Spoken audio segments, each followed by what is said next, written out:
No. Let's fix this.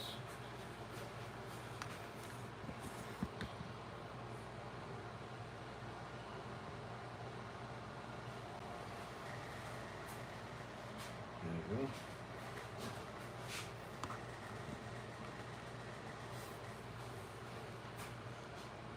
Alright.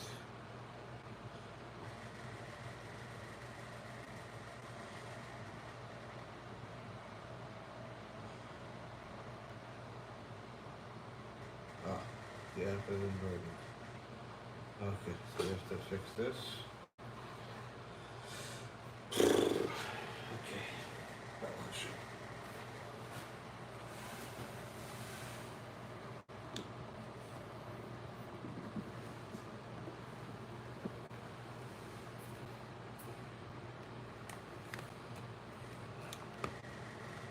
That's going to be interesting.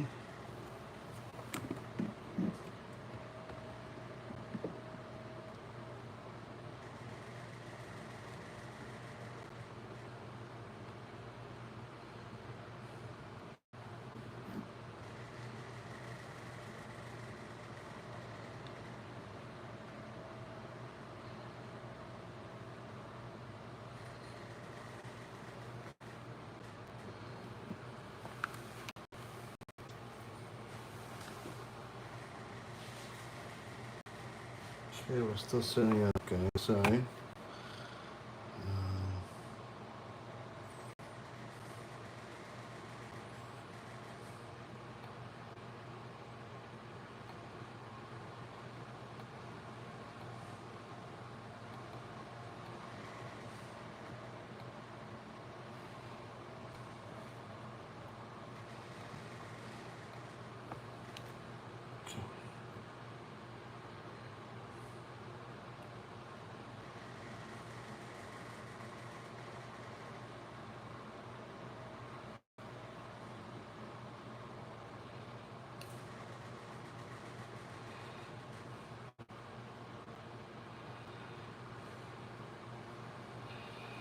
Okay, let's try this.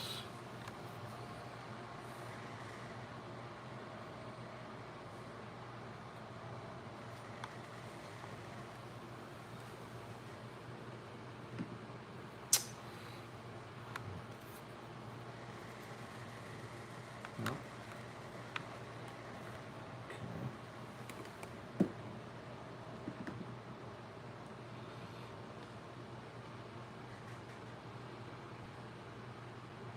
What?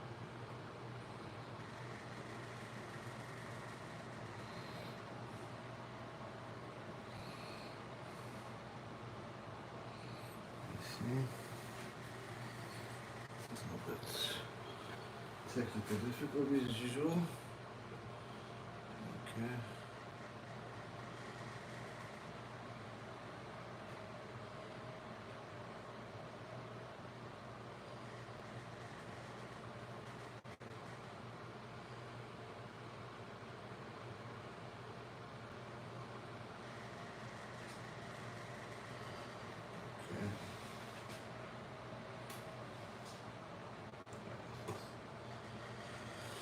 Almost there, almost there.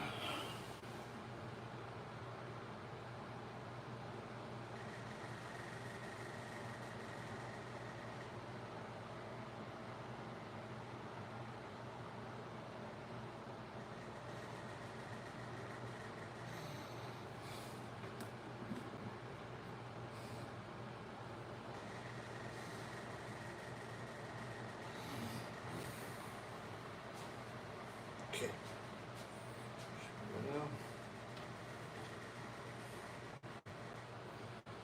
All right. Well, YouTube's still off. I gotta fix this YouTube camera thing. Okay.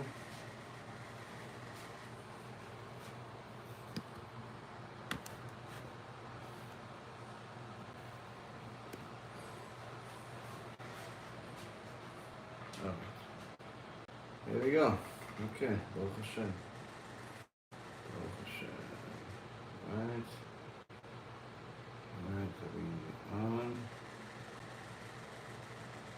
Give me a mic check, please. Okay.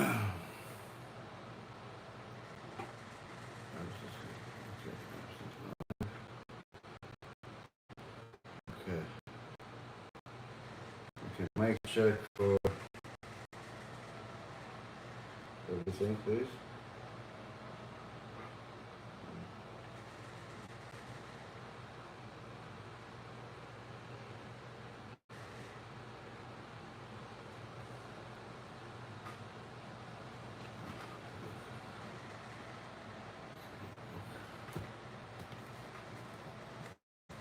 Sounds good. Facebook app and YouTube. Okay, very good. All right.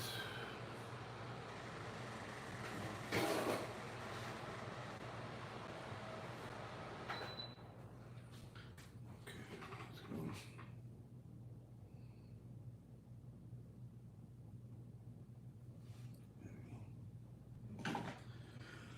B'Shem HaShem na'aseh v'natzliach, Shiur Torah, Bruchim Habayim. We are back here on our Wednesday night, and we missed you guys. We missed doing the shiurim with you. We weren't able to do the last couple of shiurim, but Baruch Hashem, HaKadosh Baruch Hu gave us zchut to do shiur tonight, our longest standing series, the Stump the Rabbi. We're after some divrei Torah. B'ezrat Hashem, you guys will then ask some questions, and HaKadosh Baruch Hu, B'ezrat Hashem, will give us some answers. Tonight's shiur is going to be for the Refuah Shlema for Rav Ephraim ben Shulamit, Rabbanit Sarah bat Anat, Rabbanit Levana bat Sarah, Avi Mori David ben Nesriya, Imi Morati Doris bat Zora, and all of Am Yisrael and all the righteous Noahis that continue to watch our shiurim, learn together with us, grow together with us, Baruch Hashem, and share all of these lectures with as many people as possible so more people can get closer to HaKadosh Baruch Hu. So we have Parashat Tetzaveh, of course, many different technical difficulties, but we'll do our best to, B'ezrat Hashem, work through them. But to give you guys some brief updates, because there's a lot of material, Baruch Hashem, and we're running behind already. The special Sichot book that's in both English and Hebrew, that you guys probably have seen the posters on, is Baruch Hashem, one of the most amazing things that we've seen, where a lot of people are ordering this for their community, and people are already coming for seconds. We have another huge delivery coming, B'ezrat Hashem, later this week, in the next couple of days. But I believe everything that we've ordered is already gone and spoken for, and we already have to place the next order for the next batch. So B'ezrat Hashem, many of you will be getting the books next week, and those of you that order today will probably get it within the next couple of weeks. But order fast, because we're quickly running out, Baruch Hashem. But the book is good for couples, it's good for young people, it's good for old people, it's good for people that speak Hebrew, it's good for people that speak English. In so many words, it's good for the Jewish world, because it puts a very beautiful perspective, written by Rabbi Ephraim, our own very dear Rabbi Ephraim Kachlon, and his Rabbanit Sarah, and puts things in a very simple terms, and really just beautiful language to give you some chizuk throughout the week, throughout your life, and throughout the holidays, B'ezrat Hashem, as we have a very happy holiday coming up next month. But there's a small version of it, and really in the next couple of days, which is Purim Katan. But this book, you can get a box of 20 for free, and this is only for delivery in the United States. I know some of you have asked for delivery for different countries, unless you're willing to pay for the shipping, which is very expensive. This is only for US. We have actually some in Israel, so it's also in Israel, but other countries we simply cannot afford to pay all of the delivery charges for all over the world. Already the books themselves, 20 books, already cost a few $100s.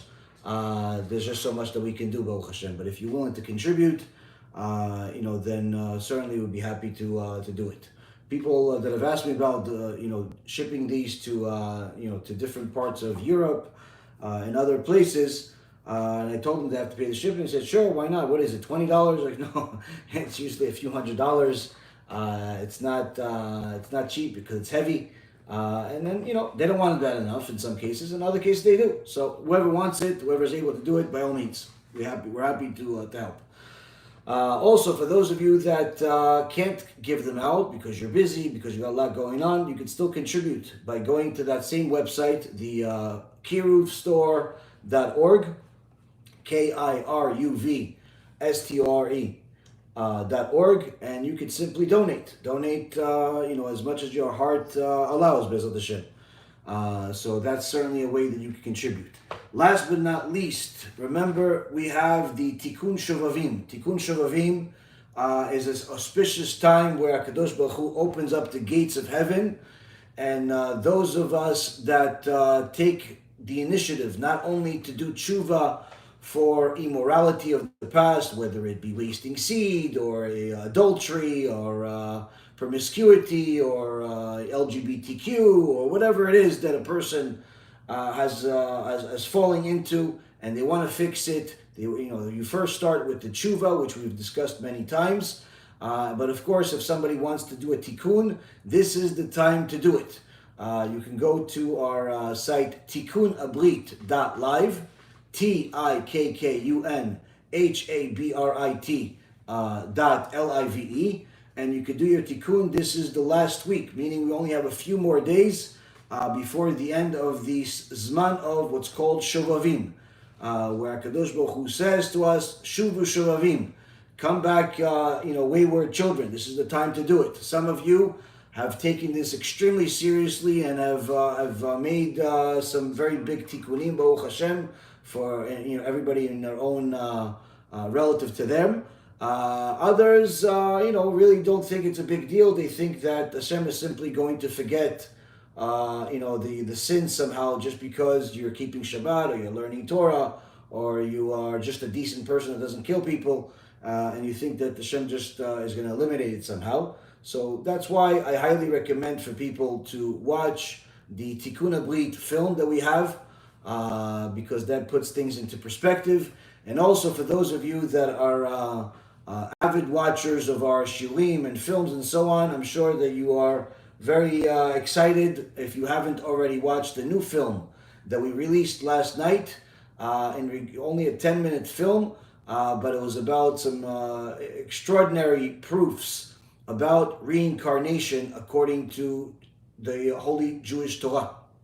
And not only talking about the parts of the Torah, but actually showing some extraordinary real-life examples that, it's just simply mind-boggling how beautiful and true the Torah is. So with all of that being said, anyone that wants to do a tikkun, like I said, go to tikkunabrit.live. If you're having trouble donating over there, you could donate on one of our other websites, the BeEzrat Hashem website, on the app. You could send a check, whatever is easy for you, that's fine. And anyone that wants to get some free books, USBs, all that other stuff that we give out for free, which is pretty much everything, you can go to the kiruvstore.org. So for those of you that sometimes ask, what do you do with the Tikkun Abrit money?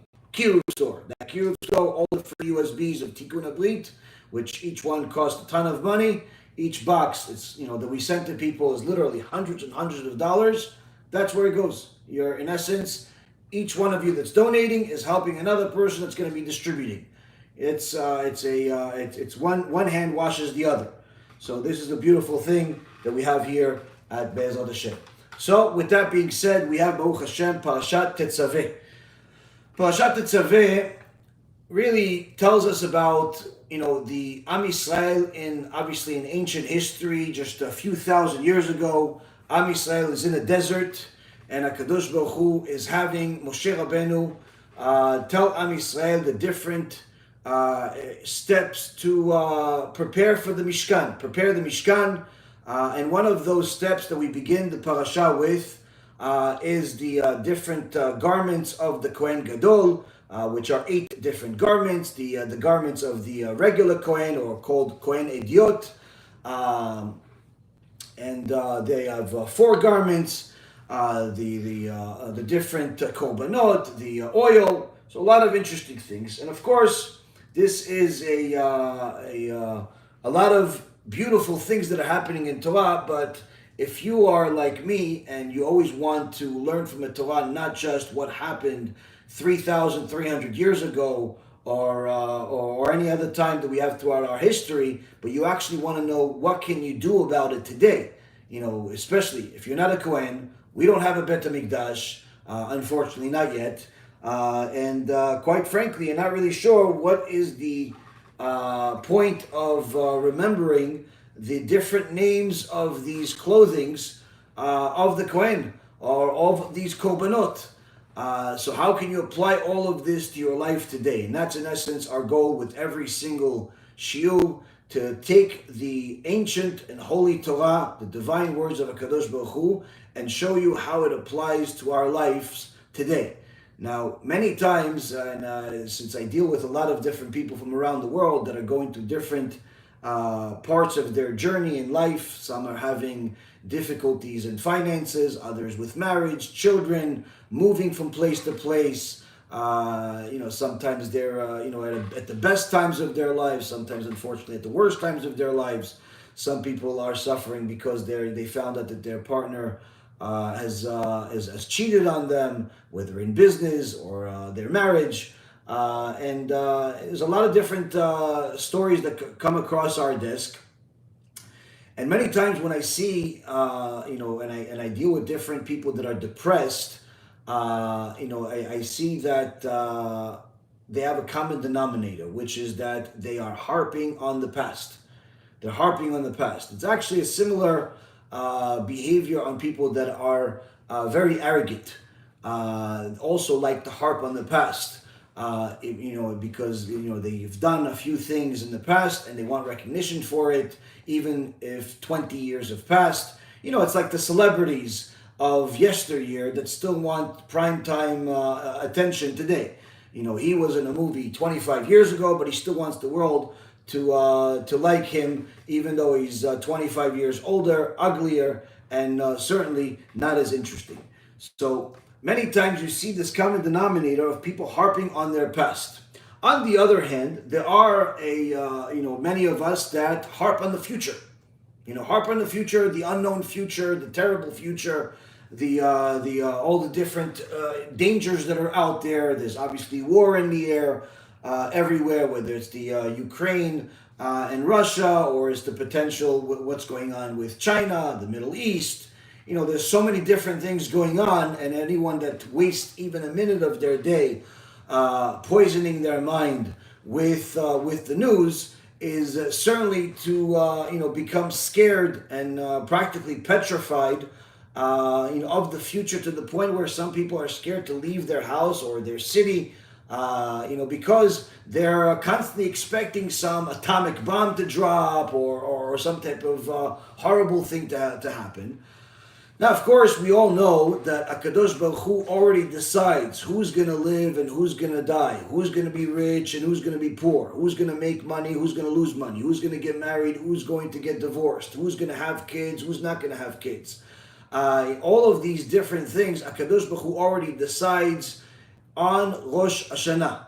On Rosh Hashanah, the decree is already passed of what's going to happen to you, meaning that whether you watch the news and prepare for the future or you don't, it's completely irrelevant, because the news and the wars and all of the viruses and all the different things that are constantly thrown in people's face to create a certain level of fear, so people can continue to tune in, because that's part of the addiction, is to get people to be afraid enough so they don't want to miss a show, so they don't want to miss a video.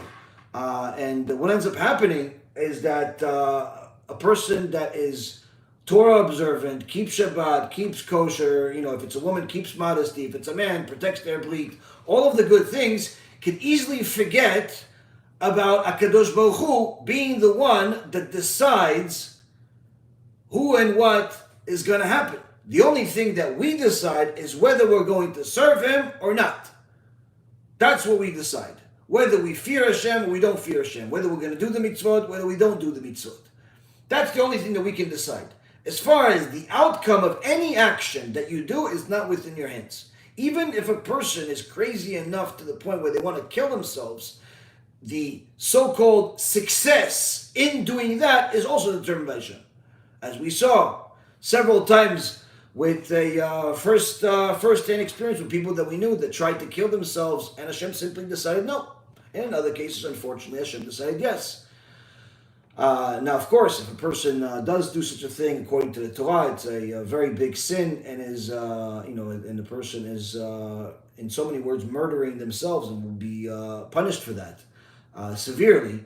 But the key is to know that instead of wasting our time on harping on the past or being addicted to the future, what our Holy Torah does is that it takes the past lessons and has a clear understanding of what the future looks like based on what the past has taught us, and then teaches us what to do with the present. We must live in the present. This is the reason why one should not spend too much time learning or discussing the Mashiach and what's going to happen after he comes, or the end of the world, or what are you going to do in 20 years from now. All of these different discussions of the future many times are detrimental to a person's mental health and spiritual health, because many times a person is going to try to prepare for a future that he may unfortunately not even see. Because not necessarily because he's not only going to live for it or live for it, chas v'shalom, but also because so many things happen in the present that each and every one of those experiences changes the potential outcome, changes the entire equation. The same exact thing goes with people that harp on the past. So many times people harp on the past that they literally, make themselves disabled from acting on the present, because they look at all of the past mistakes that they've made, and they simply, it looks like such a big list that they figure that they can never fix it. They can never fix it, because every time they think about it, they figure out another mistake. Or people that have had success and are disabled by that because they're not having the same success currently. So they figure that, they must get to the root of it. And what they don't realize is that in the past when they succeeded, it's because they were living in the present. Today when they're failing, it's because they're living in the past. So what is the Holy Torah going to teach us further in Parashat Tetzaveh? We're not going to a different parasha. It's always in this week's parasha. It's always in the weekly parasha that we have, the lessons we need to learn. What is the Holy Torah going to teach us about the past, about the future, and needless to say, about what we need to do in the present? Now, the parasha starts, Parashat Tetzaveh, in the book of Exodus, chapter 27, verse number 20. It starts off with one of the most profound statements that is constantly used by our holy sages as a symbolic for Am Yisrael, where HaKadosh Baruch Hu says, "Ve'ata tetzaveh et bnei Yisrael v'yikchu elecha shemen zayit zach, katit lemaor la'alot ner tamid." Now you shall command the children of Israel that they shall take for you a clear or pure olive oil, crushed for illumination, to kindle the lamp continually. So of course the basic statement here is talking about how Kadosh Baruch Hu is commanding Moshe Rabbeinu to tell Am Yisrael that when they make the oil for the lamp of the Mishkan and then later on the Bet HaMikdash, it must be done to a certain process. You can't just grind them because that's going to leave little pieces. You have to crush them. You have to crush those olives in order for the oil to be completely pure without anything that is in essence considered foreign. Now, great. Unless you're in the oil business, this is not going to affect you. But our holy sages teach us that HaKadosh Baruch Hu is constantly comparing Am Yisrael to Shemen Zayit, zach, to pure olive oil, when we are fulfilling His will.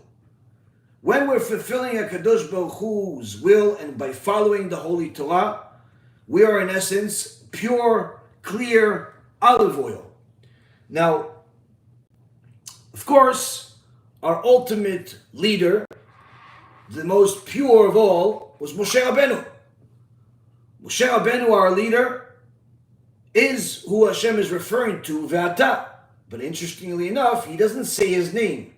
This is because in next week's parasha, Parashat Ki Tisa, when Am Yisrael makes the sin of the golden calf, Hashem threatens to destroy them, and Moshe Rabbeinu says, if you're going to destroy them, then erase me from your book. Because Hashem offered him to start a whole new nation from him, since he was so pure and so good and so holy. Let me start a new nation with you. Moshe Rabbeinu says, no. I don't want to be the leader that followed the patriarchs, Avraham, Yitzchak, Yaakov, all of the holy people that have come throughout all the generations. And I'm now the leader, but I'm the leader that got the nation destroyed. So if you're going to destroy them, remove me too. Remove me from the book. Now, of course, the Gemara teaches us that a righteous person, when they curse someone, even if it's unintentionally, Hashem fulfills it. Hashem fulfills it. We see it from Yaakov Avinu. As the prime example, the Zohar Kadosh says, Yaakov Avinu, when Lavan chased after him to see, if he stole his idols, Yaakov did not know that his wife Rachel stole her father's idols, which actually were able to, had a lot of tumah in them and were able to give Lavan a insight into the future. And that's why he wanted them so much, because if it was just simple statues that he could just make from some clay, then he would just make new ones and not travel several days to go chase after a few statues. But these were statues that went through a certain ritual of impurity and witchcraft that Lavan was the ultimate expert in. And because this is considered idolatry, Rachel did not want her father to continue with idolatry, and she stole those statues. And she did not tell her husband, Yaakov. So when Yaakov said to Lavan, I worked for you for over 2 decades and never took anything from you. And in fact, I worked through the night and the day, where if somebody stole through the night, one of the sheeps, one of them, got killed by an animal, I would take out of my pocket and give you. Meaning that not only did I not steal, I ended up taking out of my own pocket just so you're always whole. You never had any loss. And now you're threatening, you're accusing me of stealing. If you find that anything is stolen here from you, anything of yours is here, that person shall die. Now, I gave a chidush some years ago where I said that Yaakov Avinu did not only didn't know that it's his wife, but in essence, Yaakov Avinu was just implementing the Noahide laws, because according to the Noahide laws, unlike in the Torah that's applied to the Jewish people, where if a Jew steals and he gets caught, he has to pay double, and Noahide that steals, it's a heavenly death penalty. So it's any violation of the 7 Noahide laws or a death penalty. So Yaakov Avinu was in essence, since this is before Matan Torah, even though he followed the entire Torah, in essence he said that if somebody stole one of these servants that I have, that stole, they'll get the death penalty, because that's the decree, that's the Noahide laws. Now he didn't know that it's his wife that took it, and shortly thereafter, his wife Rachel died. Now, of course, Yaakov would have never said what he said had he known that his wife took it. But the Zohar Kadosh says that tzaddikim, the righteous people, when they say something, even if that something is negative, Hashem fulfills it. So when Moshe Rabbeinu said, take me out of this book, even though Hashem did not destroy Am Yisrael, Baruch Hashem, he still had to implement this, because the Midat Adin, the decree of judgment, was constantly asking Hashem to implement the law, as a Kadosh Baruch Hu was disclosing more and more of the Torah to Moshe Rabbeinu. The judgment, the decree of judgment was saying to Hashem, well, he's in this parasha again, he's in this parasha again, he's in this parasha again. You said you're going to remove him from the book, you have to remove him at least one time. So we see that one of those removals was in the in Parashat Tetzaveh. But a question is asked that I heard a Talmid Chacham Rav Meir Eliyahu ask it, which is, again, it's a very clever question, that is removal of your name from something always punishment or sometimes punishment and sometimes not? It depends how you look at things. If a person obviously is needs his name to be shown somewhere, let's say for example he works for a company and he wants to his performance or her performance in the company is stellar, and he wants that, and usually the company has a tradition of publicizing the top producers, the best performers, and all of a sudden this year they decided that they're not going to disclose the names of the top performers. They're afraid of poaching, they're afraid of some competitor stealing their top performers, or they're afraid of jealousy, whatever their excuse they come up with. Now, of course, the person that was the top performer is harmed by this, not having his name or her name publicized, because they want to be shown, because if they're looking for a different job and they want more money, this would be certainly a big plus for them to show that, look, I was publicized in the the annual shareholder letter as a top performer. It's made an impact on the entire company. But if the name is not there, you can just tell people that, and they can choose whether to believe you or not. So, of course, in that particular case, it's a punishment.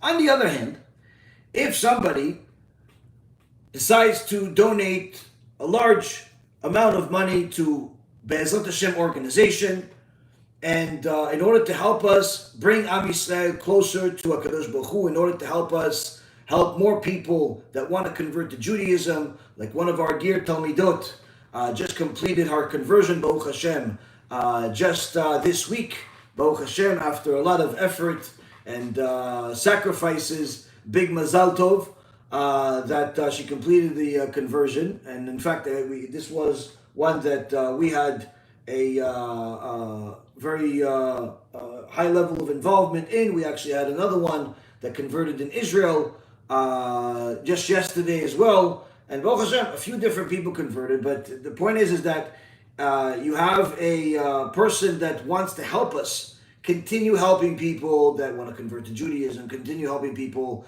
that want to do tshuva, that are Jews, want to do tshuva, continue helping people simply serve Hashem.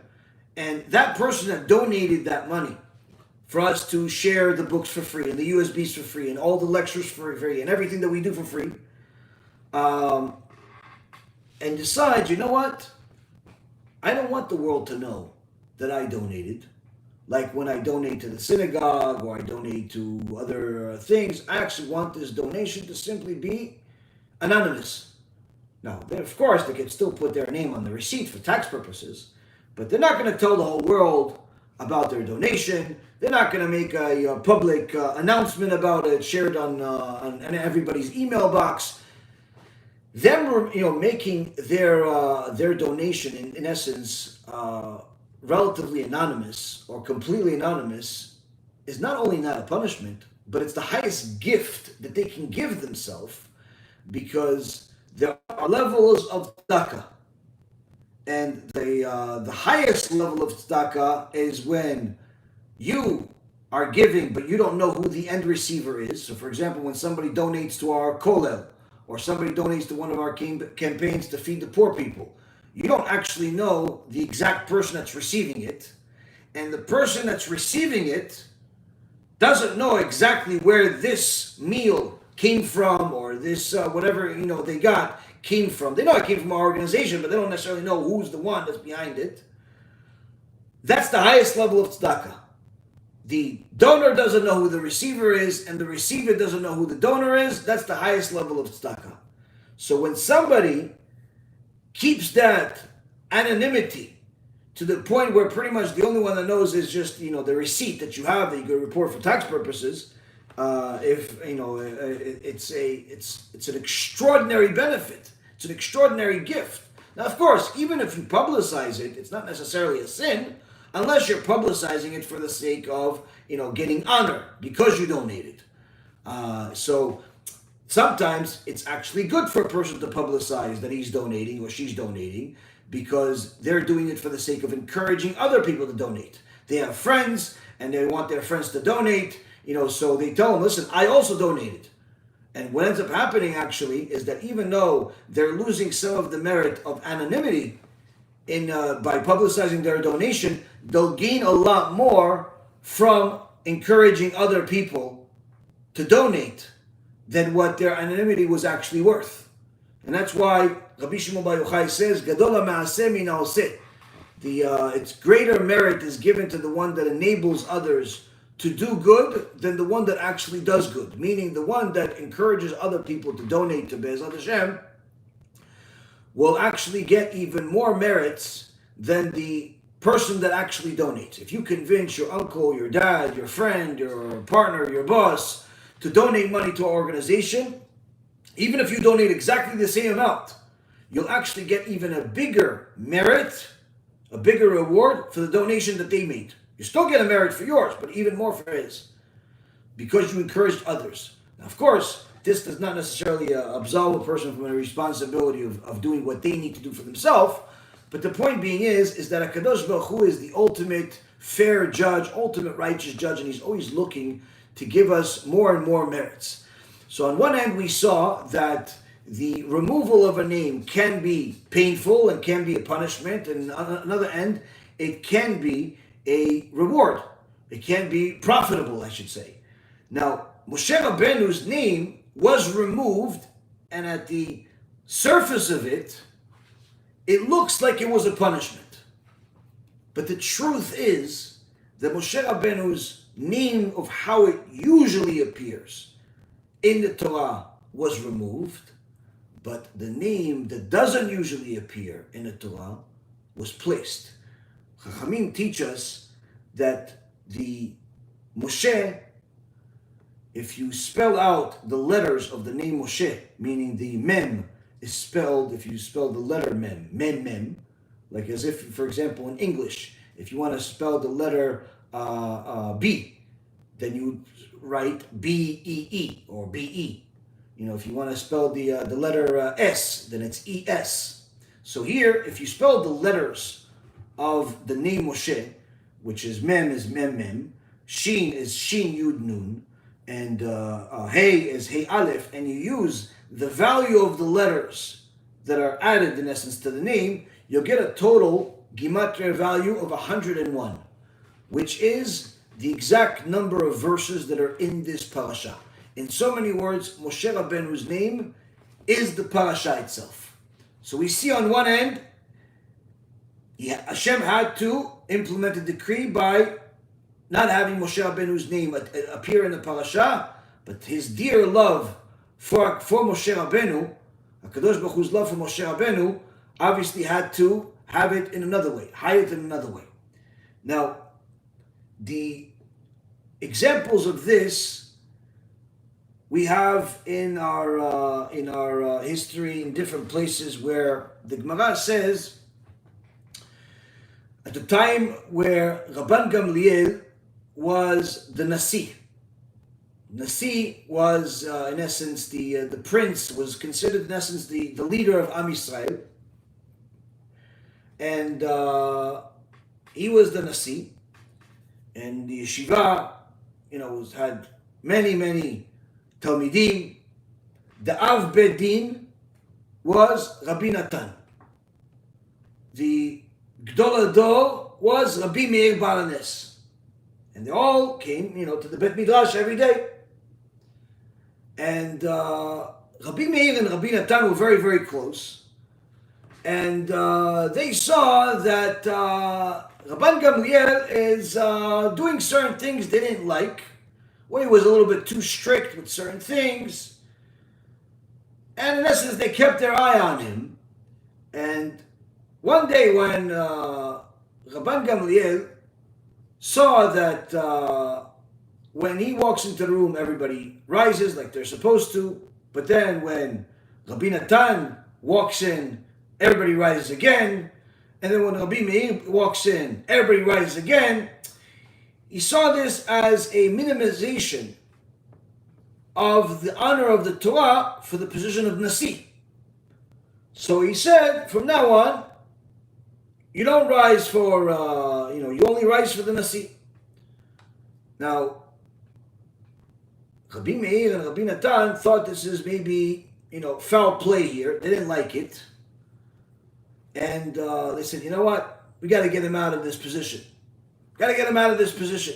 And the Gemara says an extraordinary story of what happened. Look at the politics and the way sages fight. Now, for some people that are not familiar with the world of the sages and the Holy Gemara, this will seem like petty. In reality, there's a lot more behind the scenes that many people don't understand. Honor of the Torah, honor of the Chachamim, how to learn, who to learn from. There's a lot more details. But the point is that Rabbi Natan and Rabbi Meir didn't like this final move that Rabban Gamliel did. And they said, you know what? We are gonna conspire together to get Rabban Gamliel out of here. How? He's the Nasi. Well, the Nasi has to be also the biggest Talmid Chacham. We're Talmidim Chachamim. And we don't necessarily think that he knows more. So what do? How do we prove? Tomorrow, when he gives his shiur, we're going to start asking questions about Masechet Uktzin. Masechet Uktzin is the last Masechet in the Mishnah. Few people study it. It's a very difficult subject. Plus, it's not something that's practiced on a day-to-day basis like many other laws, similar to our weekly parasha. Our weekly parasha, Parashat Tetzaveh, we're talking about the Bigdei Kohanim, the garments of the Kohen, all of the different 8 garments for the Kohen Gadol, the garments for the Kohen Idiot. Then we're talking about the different parts of the Mishkan. None of this stuff anybody can apply today. So why do we study it? We'll get to that answer. But the Chachamim was saying, tomorrow we're going to ask him questions about Masechet Uktzin in front of everyone. Everyone's going to see that he doesn't know Masechet Uktzin. Now one of the Chachamim, one of the students, heard this. He said, what? They're tzaddikim, he's a tzaddik. But we have a clear Torah that tells us you can never embarrass another Jew in public. If they're going to ask him questions about Masechet Uktzin, and he's not prepared, he's going to be publicly ashamed. And we know from Tamar, the wife of Yehuda, one of the sons of Yaakov, that it's better to jump into a burning fire than to ever embarrass anybody in public, unless it's you have a permission to embarrass them according to the Torah. So he said, well, I have to go tell the Chacham, I have to go tell Rabban Gamliel that tomorrow they're going to ask him about Masechet Uktzin, so he has to prepare. But then, how could I go tell him? Then it's going to be embarrassing for him by me. Why? It's by me telling him, go study Masechet Uktzin, it's in essence me assuming he doesn't know it already. So that's going to be embarrassing. Maybe not in public, but in front of me I'll be embarrassed. So what do? So what did he do? He decided to go and to the house of Rabban Gamliel, stand outside of his window of where he usually studies, and he himself started studying Masechet Uktzin out loud. Now Rabban Gamliel is studying his Holy Torah, and he's hearing the Chacham outside of his window studying Masechet Uktzin. And the nature of the Chachamim, of the sages, was to always know that everything that happens in your life is constantly HaKadosh Baruch Hu talking to you. Constantly HaKadosh Baruch Hu talking to you. You missed an appointment, HaKadosh Baruch Hu is talking to you. He's giving you a message that it was better for you not to go to the appointment. You got sick, HaKadosh Baruch Hu is talking to you. He's telling you in essence that you had to fix something. So HaKadosh Baruch Hu replaced that thing that you had with sickness. Anything that happens in your life, you made money, you lost money, you got an appointment, you got a customer, you lost a customer, whatever it is that happens in our life, it's always a Kadosh Baruch Hu talking to us. And Rabban Gamliel, it's now night, and he hears a Chacham outside of his house studying Masechet Uktzin. He's like, Hashem is talking to me. Apparently Hashem wants me to study Masechet Uktzin. So he starts going over every Mishnah in Masechet Uktzin with all of the developments, the commentaries, the midrashim, the Tosfot, everything. And obviously these things didn't exist yet written, but everything, all the knowledge was already there from the time of Mount Sinai. And the whole night, Rabban Gamliel is studying Masechet Uktzin because he took this as a divine intervention where Kadosh Baruch Hu was telling him he has to learn this. The next day, Rabbi Natan and Rabbi Meir are ready, gunslinging with the fiery questions. As soon as Rabban Gamliel goes on the front and starts speaking, they start asking questions about Masechet Uktzin. They throw him a question, complicated question. Rabban Gamliel knocks that question out of the park. Whoa, how do you know the answer to that one? That one is, whoa. Rabbi Natan throws a question, complicated question. Rabban Gamliel, breaks it down. Next, Rabbi Meir asks another question. Rabbi Natan, they keep firing questions one after another. And he's breaking up every single question, answering every single one of them as literally as if the entire Torah is in front of him and everything is clear as day. After some time when they're asking all these questions, they finished all the questions. Then Rabban Gamliel says to them, you two tried to test me. Baruch Hashem that Hashem had mercy on me and I studied Masechet Uktzin yesterday. Had I not studied Masechet Uktzin last night, you would embarrass me in front of everyone. Out! Both of you! He kicked both of them out of the Bet Midrash. Both of them out of the Bet Midrash. We're talking about the Av Bedin of Am Yisrael and the Gdol Ador, kicked out of the Bet Midrash. Now, person today gets kicked out of a synagogue. What do? They go home. They say, okay, I don't have to be religious anymore. Kid gets kicked out of a yeshiva. What does he do? Unfortunately, many times goes off the derech. Why? He thinks that, okay, so it's not my fault anymore. They kicked me out. Chachamim that love the Torah know whether they kicked us out, they don't kick us out, we have to learn Torah. So what does Rabbi Meir, Rabbi Natan do? They have to learn Torah. But where are we going to learn? Go home? No. This is where the Torah is. What are we going to do? We're going to stand outside the window. We're going to hear. We're going to hear talking from outside. We're going to hear the rest of the shiur from Rabban Gamliel. Gdol Ador. We have to listen to his Torah. So they're listening to his Torah. But of course, these are Chachamim. These are the greatest Chachamim of Am Yisrael. We have questions. So, he said something. They take a piece of paper of some kind, and they write a question. They make it into a little airplane, and throw it to the window. Somebody catches, opens up, sees the question by Rabbi Meir.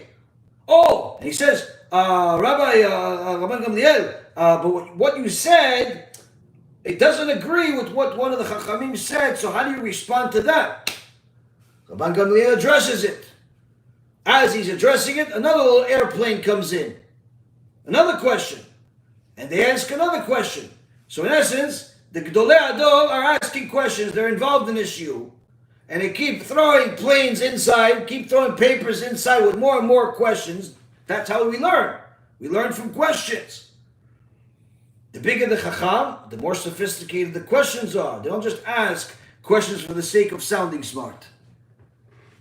So they ask questions, and the chachamim inside, all the talmidim, they're baffled by this whole scene that's happening here.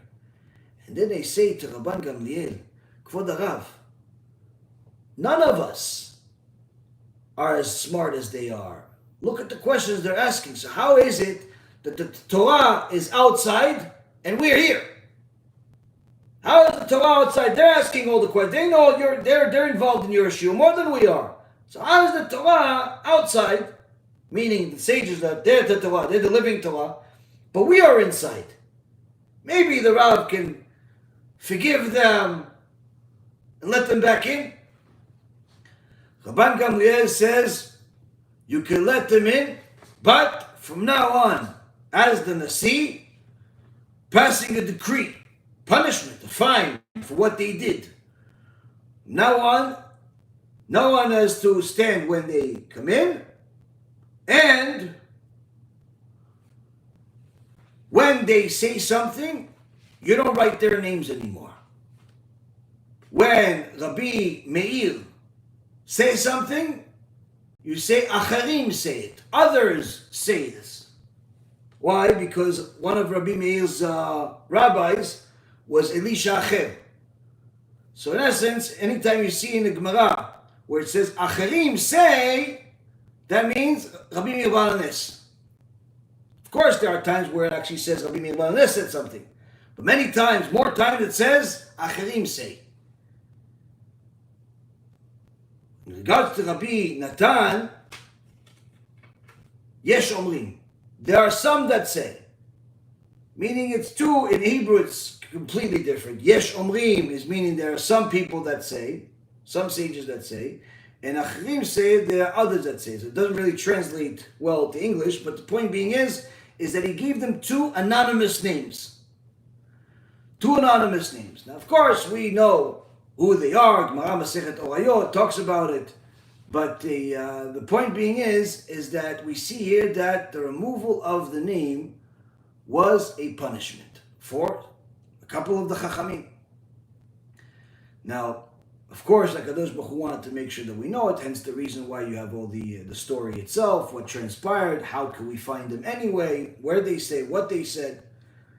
HaKadosh Baruch Hu does not miss out on rewarding anyone that's entitled to a reward, whether it's a reward of notoriety, or of money, or whatever it is. HaKadosh Baruch Hu pays everybody. Now, Rabotai Yekarim, we see that our Holy Torah here teaches us a bunch of things that are, for the average person that's looking at it superficially, seem like they're not really relevant to your life in the year 2024, where you're, young, single, looking to get married one day, or you're married, newlywed, you have a couple of kids maybe, or you're older already, or in your 40s, your life is relatively developed, and you got a little business going, you got a position at some major company. What am I going to do with the clothing of the Kohen Gadol? What am I going to do with this?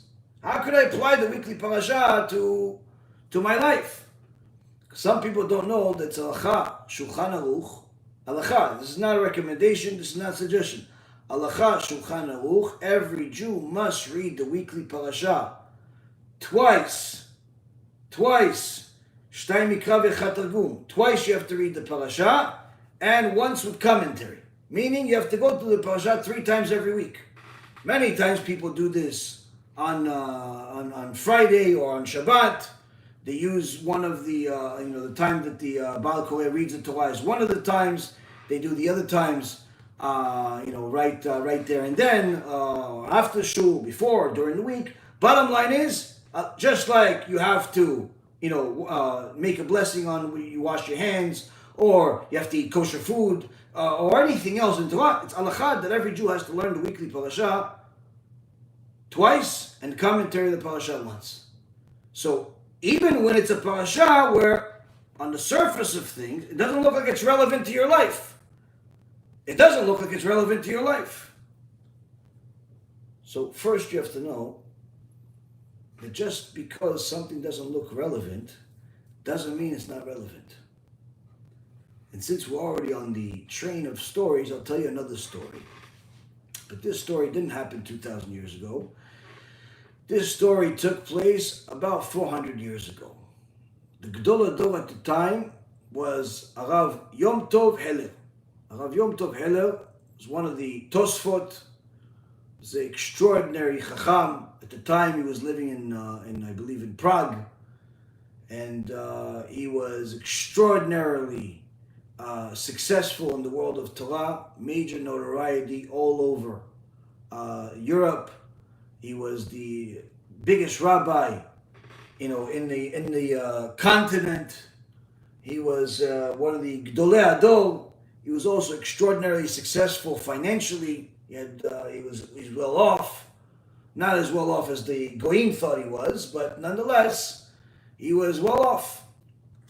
Now, the King Ferdinand II passed a decree that since there was a war at the time and they wanted to raise more money for the war, so of course the victim of all of the crimes of the enemies of the Jews are always, going to they're going to make the Jews the victims, even for their mistakes. So what happened? They wanted to tax, or they taxed the Jewish community in their $40,000 in so many in today's money. I don't know, $40 million, extraordinary amount of money, or maybe more.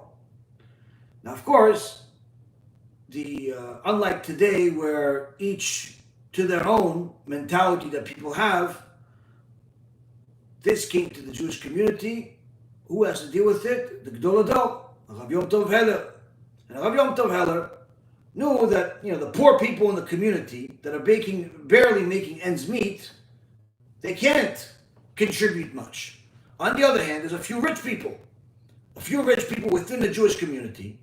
They have to contribute more. Why? They have more. HaShem blessed them with more. Therefore, they have a bigger responsibility.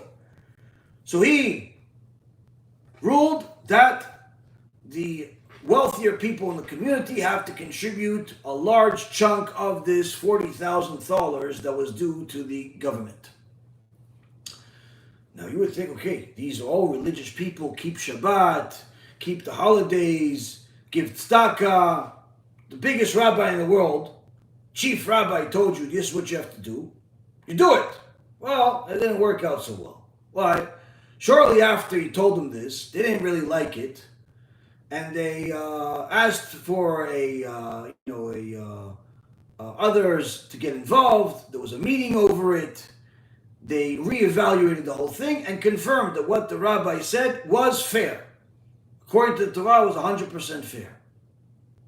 Well, before they ever gave the money, all of a sudden, as Rav Yom Tov Heller is studying his Holy Torah, he gets a knock on the door. It's one of the messengers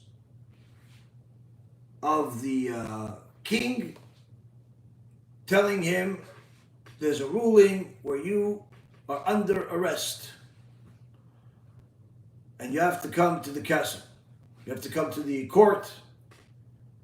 It's a big embarrassment. They arrest the biggest rabbi in the world, treat him like a criminal without even telling him what the charges are, tell him that he did something against the kinghood. What did he do? Long story short, finally they go to the court, they tell him the charges, that he's under arrest. Why?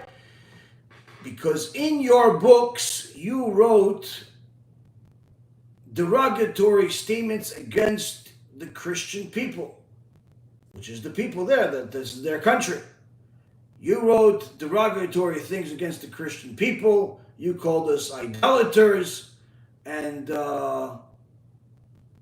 according to the law, if proven guilty, which we have proofs of it and even witnesses, if proven guilty, death penalty. Death penalty.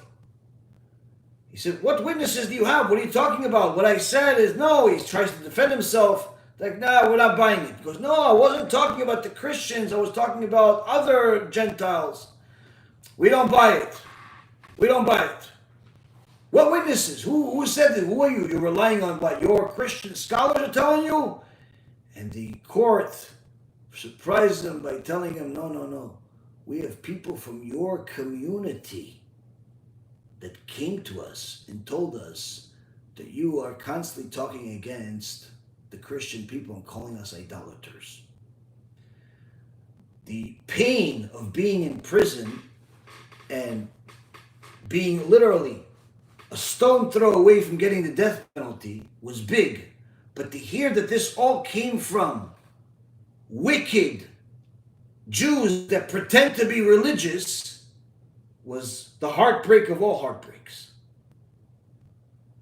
Now, Rav Yom Tov Heller had a few friends, obviously many people loved him. They did whatever they could to help him improve the conditions, at least until the trial. Long story short, one of the friends got him to be able to meet with the king, King Ferdinand himself. And King Ferdinand said, yeah, I know about your case, and but because of your friends and that are friends of mine, I'm going to hear you out. What do you have to say about it? And Rabbi Yom Tov Heller says, listen, Your Highness, these are false charges. I didn't talk about you. He says, but you're saying in your books, you're saying that the Christians are idol worshippers. She goes, no. If you notice in my books, I don't say the word Christian in my book. I say the word Akum. And Akum, Your Highness, means people that are worshiping foreign gods that are that are Gentiles that are foreign, that are worshiping other gods. It's not necessarily the Christians. So, and he tries to explain to this king how there's a difference between Akum, where they worship the stars and the moon and all types of idols and, foreign things. And really, he's not referring to the Christians. Now, of course, according to the Chachamim, the Christianity is considered idolatry. But he's not telling us he needs to save his life. He's not obligated to tell him that, really, yes, you guys are the idol worshippers and please kill me. He's allowed to say, no, we're saying Akum. Akum is ones that are worship stars and other idols. Whereas you guys believe in a Trinity, which for us Jews is forbidden, but you're entitled to believe what you want, but you're not the same as the people that worship an actual statue or pray to the sun. So the king, Ferdinand, was a smart man, and he said, wait a minute. How many of these Akums, are in Prague? He said, Namen, when was the last time you saw one? He says, Your Highness, I never saw one. He says, how many of these are in Europe? People that are worshiping the stars, that you've seen, that you know of. He says, Your Highness, I don't know of any. He says, so how do you expect me to believe that you wrote in multiple books, multiple times, about these idol worshippers that don't exist, and it's not really referring to us? Why would you ever write about something that doesn't exist? And the genius of Rav Yom Tov Heller says to the king, that literally has his life in his hands, if you will, the flesh and blood, allowed to kill him, says to him, Your Highness, you believe in our Holy Torah. You believe in the Old Testament. Yes. So you know that in the Old Testament, we have Parashat Tetzaveh. We have Parashat talks about the clothing of the Kohen Gadol. We have Parashat talks about the Beit HaMikdash. We have Parashat talks about all of the sacrifices. And you know that us Jews, we study those laws day in and day out. Every single day we study this. Even though our Beit HaMikdash was destroyed, even though we don't have Kohen Gadol, even though in essence you can't really implement all of these laws to our lives today, but yet we still study them because we believe these are the words of the living God. This is what our Torah is not about just what can I do today, but rather we learn the entire body of the divine words of HaKadosh Baruch Hu, because all the words of HaKadosh Baruch Hu, and all of it needs to be studied. The things that are clearly something that you could apply to your life today, and the things that are not necessarily something you could apply to your life today, all of it must be studied. This, Rabotai Karim, is what saved his life. Even though the argument against him came from within the Jewish community that nearly killed him. Rabbi Yom Tov Ella had the siyata d'ishmaya to, in essence, show one example of why HaKadosh Baruch Hu had us study some of these things that may at first look like they are not relevant. Now, furthermore, the Admor Mitzatz, the Klosenberger Rebbe, he paskind a chidush, or at least it looked like a chidush, that Islam is idol worship. Islam is idol worship. Now everyone is familiar with the psak of the Rambam that Christianity and Catholicism is idol worship, but Islam is not idol worship. So when people saw at first time what the Klosenberger Rebbe said, and he was an extraordinary chacham. We're not talking about just talking about one of the Gdolei Hador, one of the giants, one of literally the forefathers of our Torah in the world today in the last generation.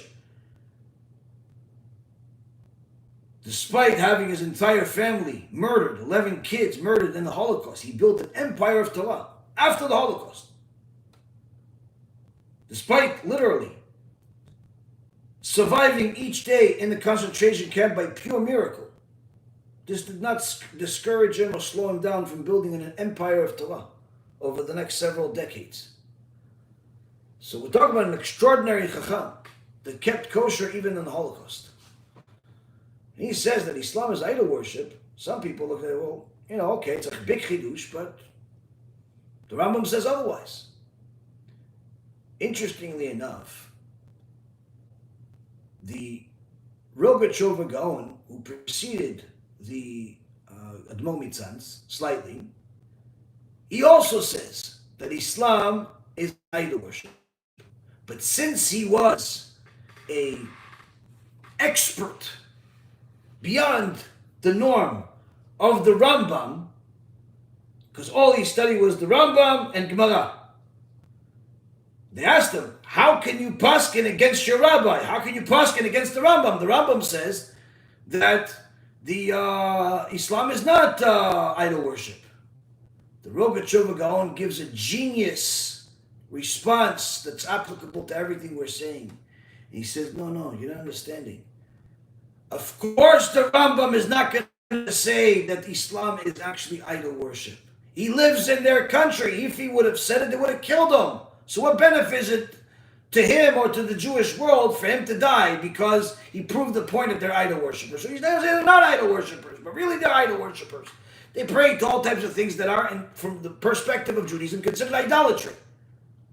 But he's not going to write it. Same thing like 400 years after him, Rabbi Yom Tov Heller, where in this literally life or death hearing, he said, no, the idol worship of the Akum, it's not Christianity, it's somebody else, it's these other people that lived thousands of years ago.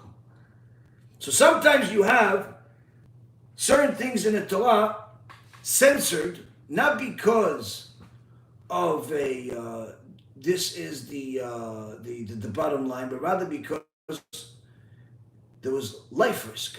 So they had to say certain things in order to not disclose the truth to the Gentiles. This is also one of the reasons why HaKadosh Baruch Hu did not have the oral Torah given to us in written form on day one. It was thousands of years later before it became into written form, and even after it became into written form, it still requires an enormous amount of study and masoret and tradition that's passed from generation to generation to actually understand the oral Torah. Why? Because there are many details within the oral Torah that the non-Jewish world will simply not understand because they are only looking at things from their perspective, not from the Jewish perspective, the Torah perspective, God's perspective. They're looking at things from their perspective. It's like when people look at the Gemara and they look at certain statements in the Gemara and they immediately say, oh, look, how are they allowing something like this? Or how are they forbidding something like this? All types of, obviously, ways that people like to make Judaism look bad. They usually highlight one specific statement that's obviously they don't have the ability and the tools to understand. But the point being is that we see from here that just one, example of how something like a parasha that we have right now that seems like it's not relevant literally saved the life of the Gedol Hador. Saved the life of Gedol Hador. On the other hand, we also see of how another giant Chacham told us, yes, this is the reason why this Gadol, why the Rambam said this. It wasn't because that was really the bottom line. He depended on our wisdom to know what's the truth. But he had to say something in order to save his life. Now, lastly, Rabotai, what else can we see from this parasha? What else can we see from this parasha that we can apply to our life, aside from everything we just learned? HaKadosh Baruch Hu said that Am Yisrael, when we are fulfilling the will of HaKadosh Baruch Hu, we are like the Shemen Zayit Zach. We are like the pure olive oil. What does it mean, pure olive oil?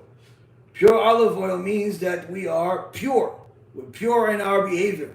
Not just pure in how we follow the laws of Shabbat and Kashrut, and we're careful with what goes in our mouth to make sure it's kosher, but we're also careful with what goes out of our mouth. That it's not Lashon Hara, that it's not Lechilut, gossip, that it's not lies. We're not only, very particular about the, making sure that we give our tzedakah. We're also particular about how we make the money in order to have money for tzedakah, meaning that the way we make money is kosher. We're not only careful in learning the Torah in order to, let's say, one day become a rabbi and a dayan, but we're also even more careful that once we are rabbis or dayanim or any type of leader, we're actually fulfilling the obligation according to the Torah, not just to get the position, but to actually fulfill the position properly. And when we do, we are Shemen Zayit Zach. We are the pure olive oil. When we don't, Hashem Yilachem, Hashem have mercy on us. The Gemara in Masechet Sukkah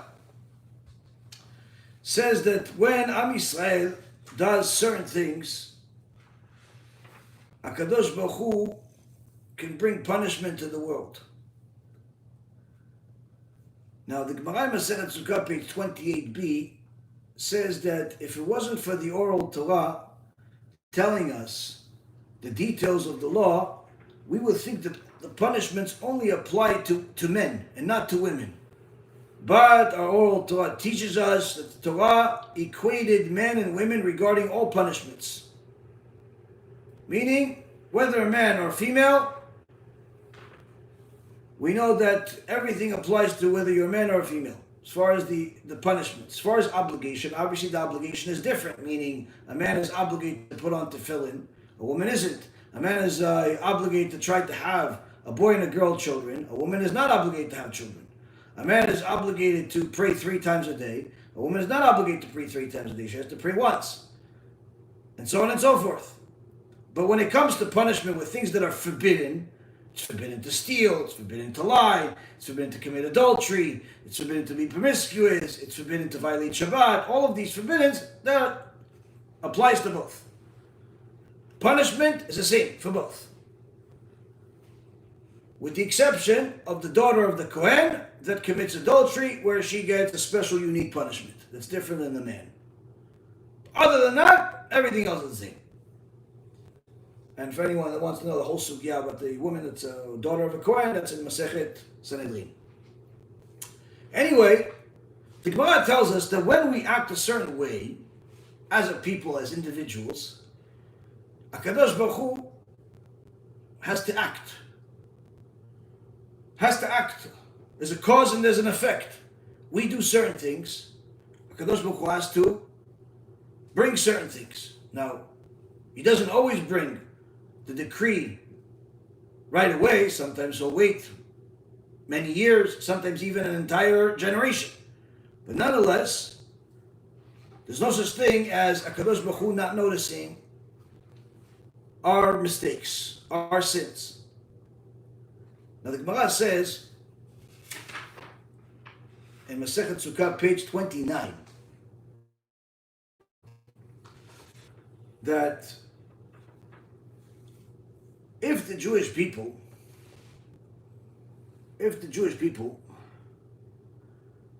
have not enough respect for the sages, for the Chachamim, when one of them dies, they don't eulogize him properly, that could bring punishment to an entire community. Chas v'shalom. If there is a woman that is engaged, a Jewish woman that's engaged, and Shem HaShem, somebody rapes her, and no one helps her, the entire community can get punished for this. The entire nation can be punished for this. For this one single event of what happened to this woman. If somebody decides that the laws of the Torah are not applicable to them and they decide to be LGBTQ and act on it, not just think it, the entire community, Shem HaShem, can be punished for this. We're not talking about just a 5,000 or 5 million of them doing it. We're talking about one person decides to be LGBTQ, the entire Jewish people can be punished. And it gives other examples. One of the examples of Butai Kalim is when people that are supposed to be in charge of the Jewish law, running a bedin, they're dayanim, but they're corrupt, either because of money or honor or other things that are motivating them, and they corrupt the law. They corrupt the law not according to the Torah, but according to their likings, according to their benefit. They corrupt the law, Shem HaShem, even though they studied Torah for many years, even though they're presenting themselves as if they are Torah leaders. But instead of following the law, they corrupt the law. This can bring a tragedy to all of Am Yisrael. If you're hearing that there are Jewish soldiers being killed, being injured, or both, you should know, at the very least, some of them are because of this. Some of them are because of the other reasons that I mentioned to you. And of course, there are other reasons, but the point being is that tragedies that's happening to us right now is not for no reason. And you say, wait, what are you talking about? Who's corrupting the law? You can't speak against rabbis. You're right. You can't speak against rabbis. But the Torah commands us to speak against reshaim, wicked people that pretend to be rabbis. In my hand, I have this write-up that was shared with me, different chachamim, of a tragedy that's happening in the Jewish community, where these couple of jokesters that are unfortunately in a position of power as dayanim, apparently they want to change the Torah. So they had a young man that is from Lakewood and known, confirmed as a Kohen. His father's a Kohen. His grandfather's a Kohen. There's no doubt that he's a Kohen. And he wants to continue being a Kohen. But he happened to find a girl that was born not Jewish and converted to Judaism. And he wanted to marry her. Now, we all know that a Kohen has unique rules. He can't marry certain people. Not just you can't marry converts. You also can't marry a divorcee. You can't marry a zonah, and so on. But this is not convenient for this Kohen. It's not convenient for the girl. So they came to rabbis and they found a Erev Rav that's in a position of power that's willing to change the law. And he wrote, listen, yes, of course, you're allowed to marry each other. You're perfect for each other. Why?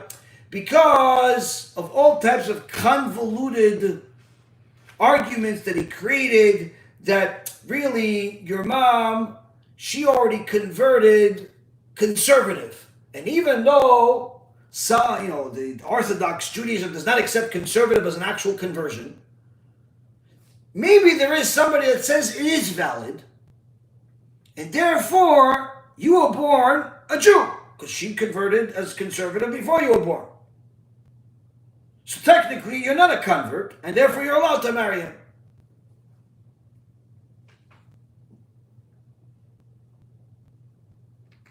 Now, on the other hand,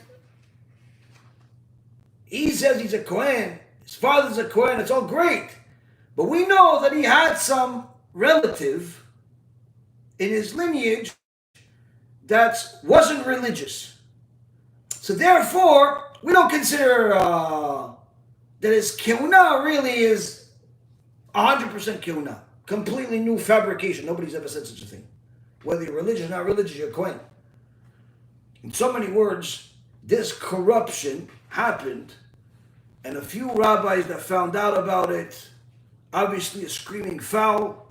This is a forbidden marriage. The two that are married are now he can no longer be considered a Kohen. Their children, whatever children they have, are considered halal. And of course, the arguments that this rabbi brought were complete lies and fabrications. Number one, to say that the conservative conversion is valid, no one in their right mind in the Jewish world would ever accept. And furthermore, even if you wanted to say that there's somebody that would accept it, it still wouldn't accept their conversion. Why? Because the mother was converted by two men and a woman. Two men and a woman. And the Shulchan Aruch says that a woman cannot be a dayan. Furthermore, the whole argument about the distant relative not being a Kohen and so on, even if you wanted to use that argument, that's assuming that the guy today doesn't want to be a Kohen anymore, but he wants to be a Kohen. He wants to give be part of the blessing.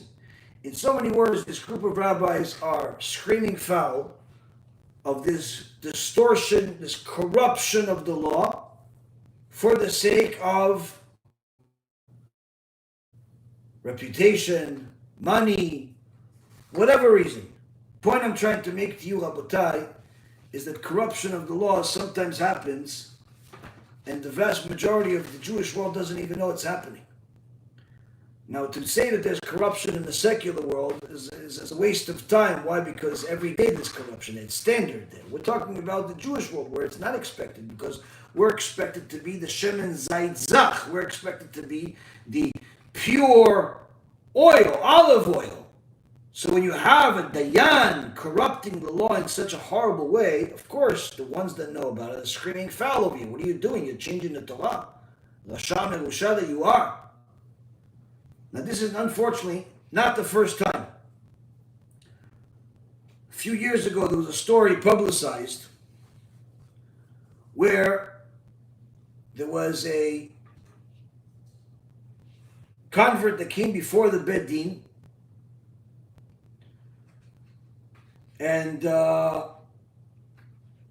said that they want to convert. They came from the Beit Din, and Beit Din converted them. But then later on, when they moved country, they wanted to get married, but they didn't accept their conversion. And the Ashkenazi Beit Din said, no, you have to convert again. You have to convert again. So they converted again. Shortly thereafter, they met a Kohen. And they wanted to get married, but we know that a Kohen is not allowed to marry a Kohen. A Kohen is not allowed to marry a convert. So they started arguing, yeah, but maybe we're not really converts because really the mom is the one, the parents that converted, already in Morocco.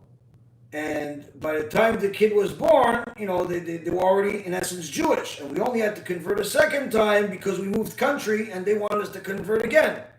Because they didn't want to rely on the original conversion. But in reality, the kid was already Jewish. We just did it to satisfy the community over there. So the kid is already Jewish. And if the kid's already Jewish, then we can get married. She can marry the Kohen. Now, this sounded like a nice argument, but Rav Sitruk, that was handling this case, says, I don't understand. Why did the second Bedin reject your conversion? We don't know. What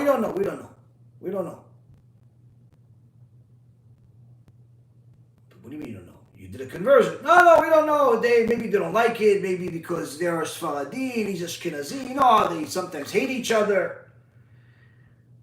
The other people were ready to say, you know what, just let them go, let them marry each other. But Rav Sitruk had an extraordinary Yirat Shamayim and Mamash, had Siyata Dishma. He said, you know what, this is not a simple thing. Why? If I let them get married and they're forbidden according to HaShem of getting married, they're thinking that they're going to have kids and the kids are going to be Kohanim. But in reality, they're halal, they're not Kohanim. This creates a problem for all of Am Yisrael. You have to track them, know who, what, when, how. He reaches out to the Gdol Adol, Rav Ovadia Yosef. Rav Ovadia Yosef gets this question. Literally, as soon as he sees the question, he jumps out of his chair. Of course, they're not allowed to get married. How usually you're lenient on things. Why? No, I know why the second Bedin. I know why the second Bedin did not accept the conversion. Because the Bedin that was over there, the original Bedin, was a rabbi that was a Rasha, that I went against him for many years. And when I was the head rabbi of Tel Aviv, I passed a decree. No one is allowed to accept his conversions ever again. He's a wicked person. But apparently through the years, people forgot what I talked about many years ago. So, this is what happened. But, they're not allowed to get married. Why? The original conversion was not valid. They had to convert a second time because the original conversion was not a conversion. And literally, if it wasn't for Rav Sitruk to double check, to have Yirat Shamayim, you could have people that are forbidden to be married and thinking that everything's okay. Tragedy can come to Am Yisrael and no one knows why. So the Gemara tells us that when people that are in a position of power manipulate the law, it brings tragedy to all of us. Now don't think for a second that this is only a problem in the rabbinical world, because it's not. Because the same Gemara says, when Jewish people go into the business of lending money with interest, it brings tragedy to Am Yisrael. It's not talking about lending money with interest to Jews, that's about. Generally speaking, Jewish people going into the business of lending money with interest, it brings tragedy to Am Yisrael. And unfortunately, Rabotai Karim, I don't have to tell you, unless you're just a new person, you haven't watched my shulim for the last several years.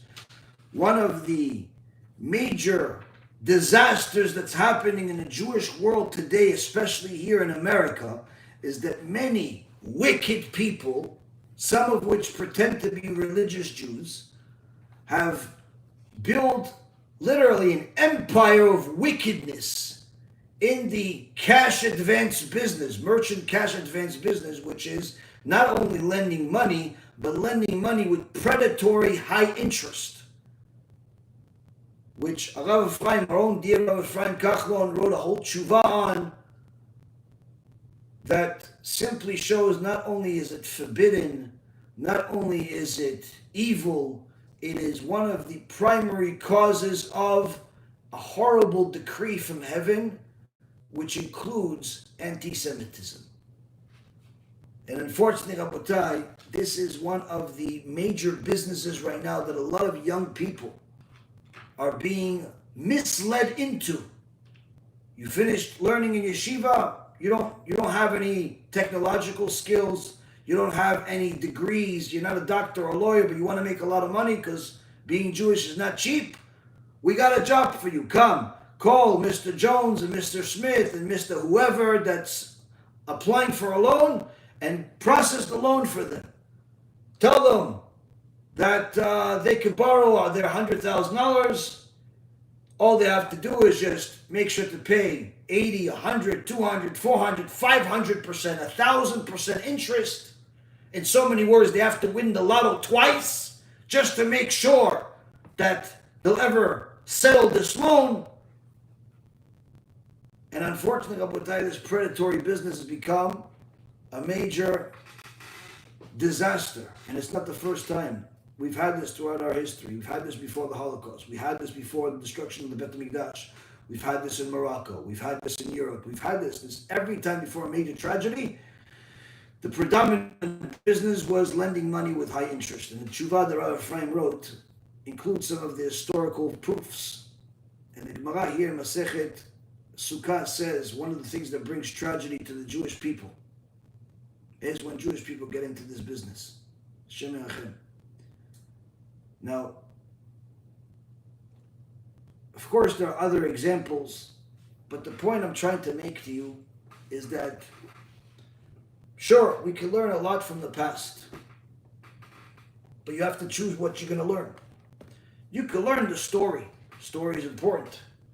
But if you don't find the details in the story that you could apply to your life today in order to improve your servitude of HaShem, in order to improve your character, in order to become a better person, a better husband, a better wife, a better son, a better daughter, a better parent, a better employee, a better boss, a better part of the community, a better servant of HaShem.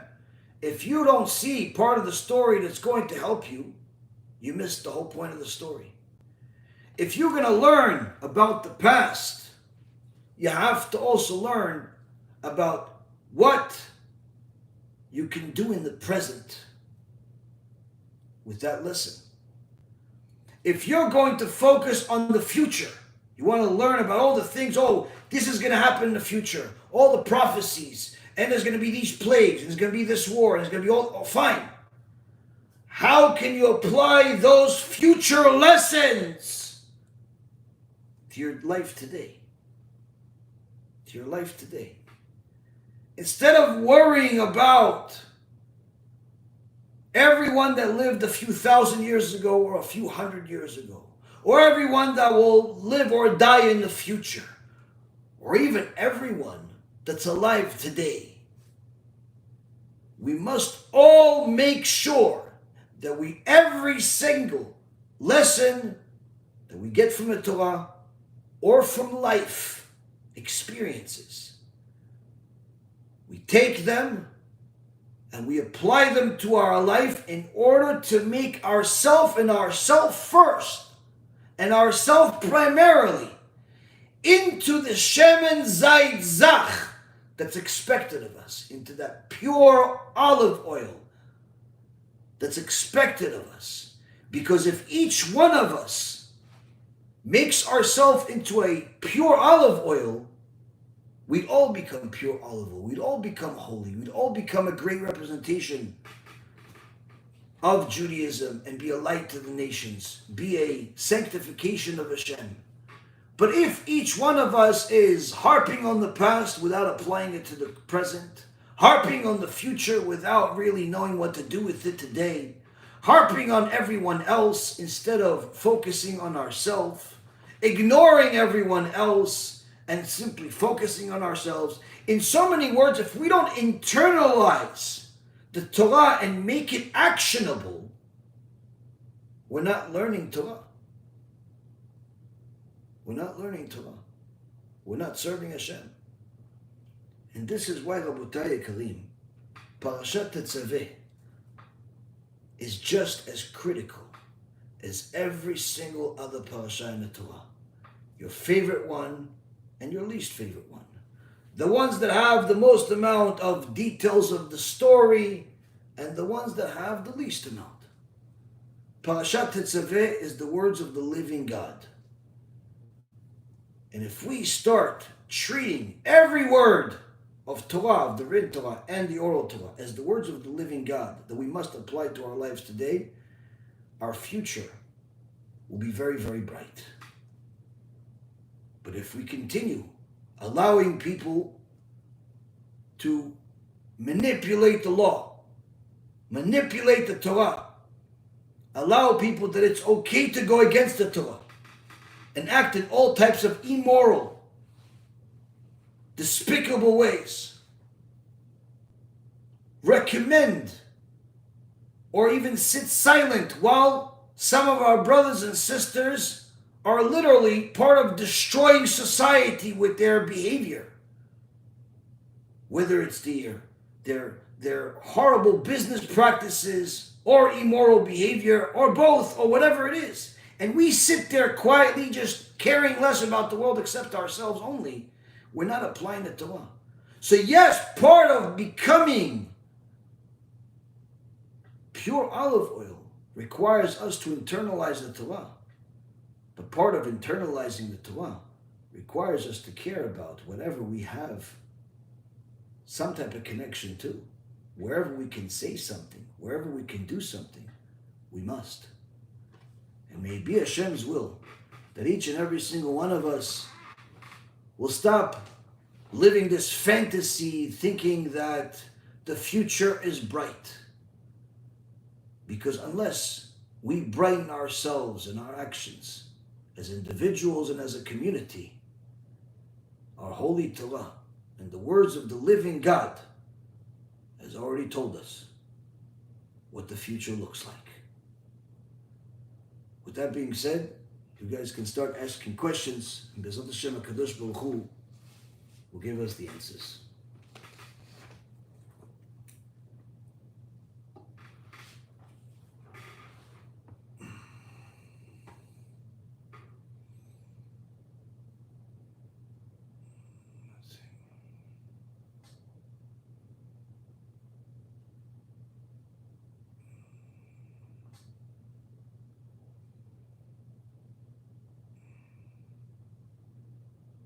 Why is it that Talmidei Chachamim say that one should not study the Moreh Nevuchim until they become a Talmid Chacham?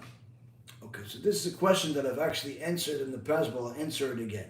The Moreh Nevuchim is one of the books that the Rambam wrote that is in essence a philosophical book which has many different extraordinary and important lessons into, but the way that the Rambam wrote Moreh Nevuchim is very different than the way he wrote everything else.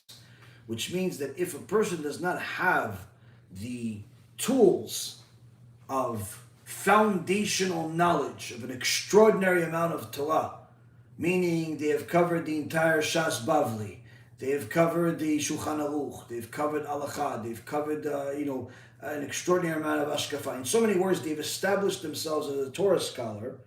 If they jump into Moreh Nevuchim, they can easily become confused with some of the things that the Rambam says that could actually get them to a point of heresy. So it's not a book like any other book that you would read anywhere else. It was written in a certain way, and it says certain things that unfortunately, if you don't have the mental prowess and experience and knowledge of a Torah as a good foundation, it can easily turn you into a heretic, and getting you out of it is almost impossible. Primary examples of it is some of the famous heretics of today that we've spoken against. They're avid readers of the Moreh Nevuchim. They're avid readers of Moreh Nevuchim. They in essence think the Moreh Nevuchim is like the most important book that the Rambam wrote, which obviously is not the truth, but nonetheless, they are avid readers of it. Why? Because there are certain things that the Rambam says that can easily be manipulated if you don't have the right knowledge and the right ashkafa. Certain things that he says in there that could be misunderstood or even manipulated in such a fashion to make it into something that is against the Torah. Now the Rambam wrote it in a specific way for a specific reason, and certainly the Rambam is Kodesh Kodeshim.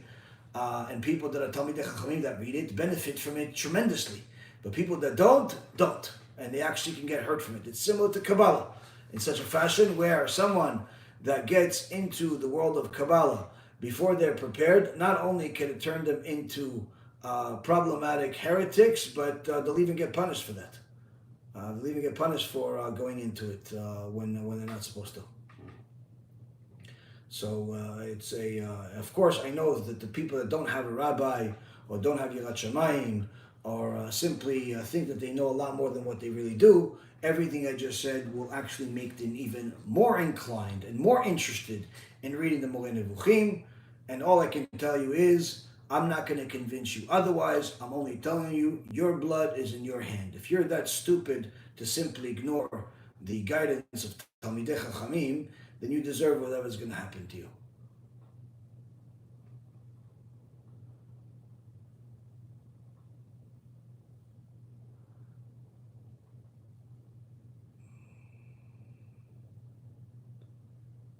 This year would be great to post on a Reform Shul's social media page. Anyone interested in doing it, you do it. Why asking anybody else to do it? Anyone that's going to do it, you do it. Whatever idea a person has, Hashem gave it to them because it's for them to do. It's for them to do. And I can tell you how I learned it. Obviously, Baruch Hashem, we get a lot of different messages and so on. And I ask Rabbi Ephraim everything. Everything, it's from things that some people think are small to things that are, beyond what people think is big. And I consult with them on a lot of different things. And sometimes we'll get a message that somebody is contacting us for something that, either I don't really want to do, I don't have time to do, or all types of things. And, but part of me says that, maybe I need to do it. So I ask Rabbi Ephraim. And many times he's told me, if it came to us, that means it's our responsibility. It's our responsibility. And this is also part of the reason of why we've, with our food distribution to help the poor, we helped specific communities, we helped specific people. We've done a lot of different things because those things came to us. It doesn't mean that we fix every single thing that comes to us and we're able to deal with everything that comes to us. But the point being is that if Hashem sent you something, whether it's a specific question or a specific student or a specific deal or whatever message it is, even if he sent you a specific idea, that means it's for you to do it, not for you to give it to other people. There are certain people, and again, I'm not saying about the person that I read the question, I'm talking about in general, there are certain people that they want to become righteous by making other people do mitzvot. Do you ever hear those people? They want to be righteous, or at the very least, they want to feel righteous or be perceived as righteous by making other people do mitzvot. Now, initially, I told you earlier that, it's Gadol Ma'aseh Min Ha'oseh. Greater is the one that enables others to do than the one that does themselves. But this is not what I'm talking about. What I'm talking about is that some people are generous with other people's money, with other people's things. So they'll say, listen, what are you doing for Shabbat? Oh, you don't have a place? Don't worry about it. I got you. So the person thinks, so you invite me to your house? No. I don't have to. But I'm going to call my friend and I'm going to send him, I'm going to get him to, he's going to host you. How do you know that your friend wants this person as a guest? Why are you pushing your friend's house and your friend's generosity on somebody else? Like, who gave you permission? Did your friend ask you to invite people to his house? And unfortunately, a lot of people do this. They invite people to somebody else's house without actually having any permission or right to do it. Or they'll say, listen, what, you need a job? Don't worry about it. I'm going to bring you somewhere. And they bring somebody to somebody's office. Hey, listen, how are you? Listen, how would you do this weekend? How you doing? Listen, my friend over here, I brought him here because he needs a job. Why don't you talk to him?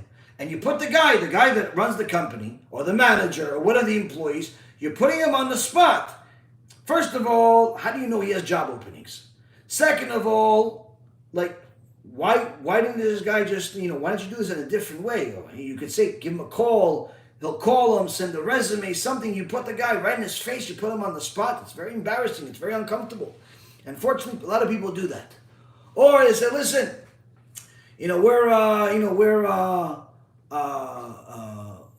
we need to do certain things. We're going to need to raise money. So we're going to do all this stuff for you. Yeah. They in essence tell people they're going to help. And what do? Listen, what do you guys need? You guys need $1 million? No problem. They call their friend, hey, listen, you guys are a non-profit, right? You guys raise money. Why don't you guys give us the phone numbers to some of your donors, or better yet, why don't you call them so they can donate to this other cause? You're thinking you're doing a mitzvah, but you're not. Why? Because again, you're putting people on the spot. You're in essence, you volunteered to help. Don't volunteer to help by making somebody else do the job. If you have a mitzvah in your hand, you want to do it, go do it. If you don't have the ability to do it, don't do it. Unless somebody has made you into this messenger, they asked you to go and publicize that they have money, publicize that they have an opening in their company, an opening in their house. They want you to be their messenger to go collect mitzvot from them. Unless somebody did that, you have no business doing that. And a lot of people do that. A lot of people have this nature of, in essence, getting other people to do their mitzvot. Oh yeah, you know those people? Yeah, I fixed them together. Oh really, you know both of them?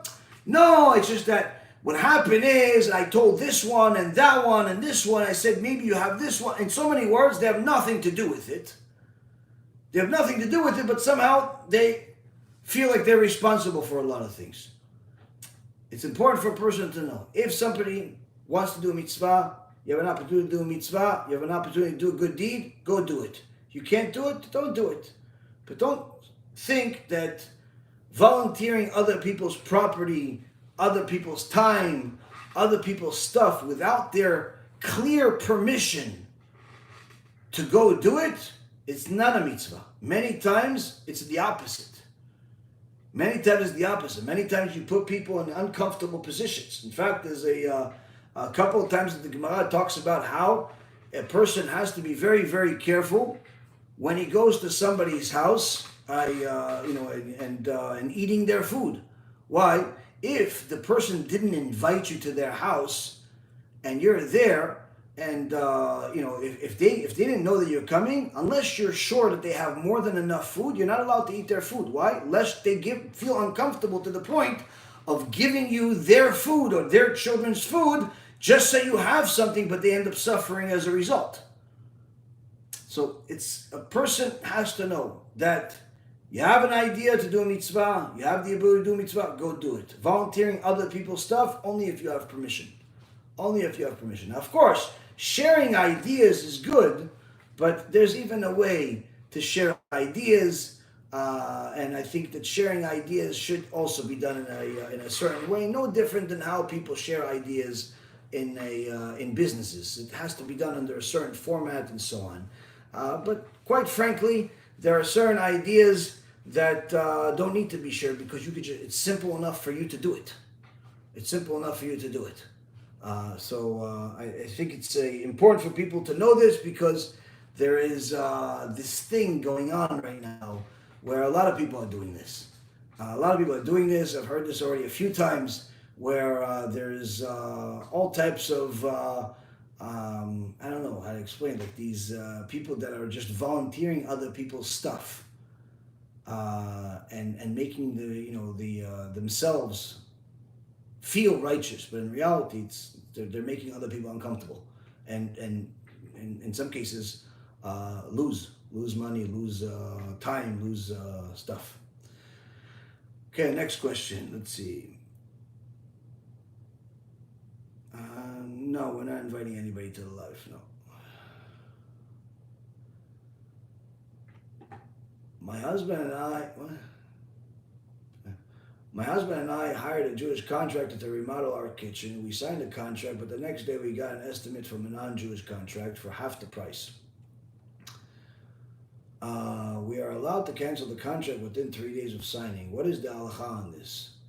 If the non-Jew is literally half the price, then you're allowed to cancel the contract and go with somebody else, as long as the contract says you're allowed to cancel the contract within that time frame.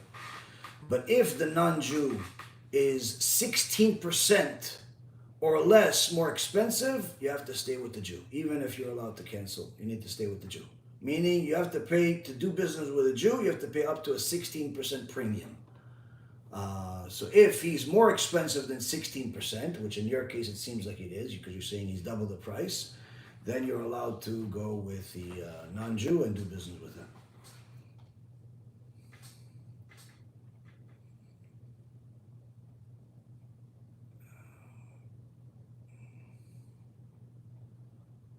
Thank you for all the blessings. Kol mitzvot.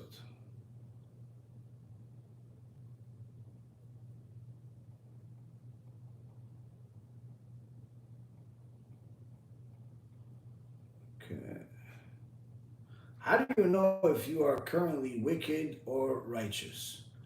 The Rambam writes about it. If a person should always look at themselves, if they're doing their best to fulfill the will of Hashem, meaning there's no clear sins that they're making. They're not, regularly violating Shabbat or wasting seed or committing adultery. There's no big sins that obviously it's clear that the person is wicked. If the person is doing one of the big sins on a regular basis, or it's part of their life, then obviously they're wicked. If they're beating up people on a regular basis, or they're threatening people on a regular basis, or they're stealing from people, or they're cheating on their spouse, or if something like that, then obviously they're wicked. But if the person overall is doing good things, is following the Torah, is not doing anything terrible on a regular basis, then the Rambam says they should look at themselves as in the middle, meaning the next mitzvah or the next avirah, the next mitzvah or the next sin will turn you and the rest of the Jewish world to that side. Meaning, if you do another mitzvah, you and the rest of the Jewish world are on the righteous side. You and the rest of the world are on the righteous side, but then of course, you have to continue on that path. Why? Because there's somebody in the world that's making a sin, that's balancing it out again. So if you continue doing mitzvot, you and the rest of the world are continuing to be on the righteous side.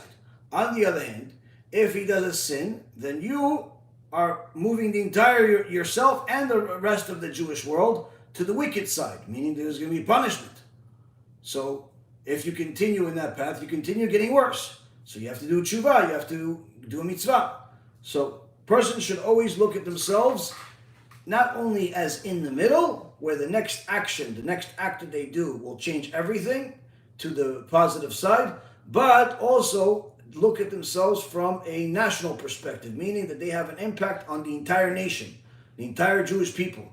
That their next act is responsible for the entire nation being judged as a righteous or chas v'shalom wicked. Because all of Am Yisrael are responsible for each other. Oh, I missed the question. I don't know how to get these questions.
Okay. Okay. Let's see. Shalom for the Rav. In last week's shiur, you commented that David HaMelech was a father of the Ruach HaKodesh, but he did not have prophecy, so he had to turn to the prophet Shmuel. What is the difference between Ruach HaKodesh and prophecy? Okay, so first off, actually, I have to correct something that I said last week, where I said that Shlomo Melech did not have prophecy, even though that is the general opinion among Chachamim that Shlomo Melech did not have prophecy. There are some Chachamim that say that he did have prophecy in certain parts of his life. So I forgot to mention that extra part.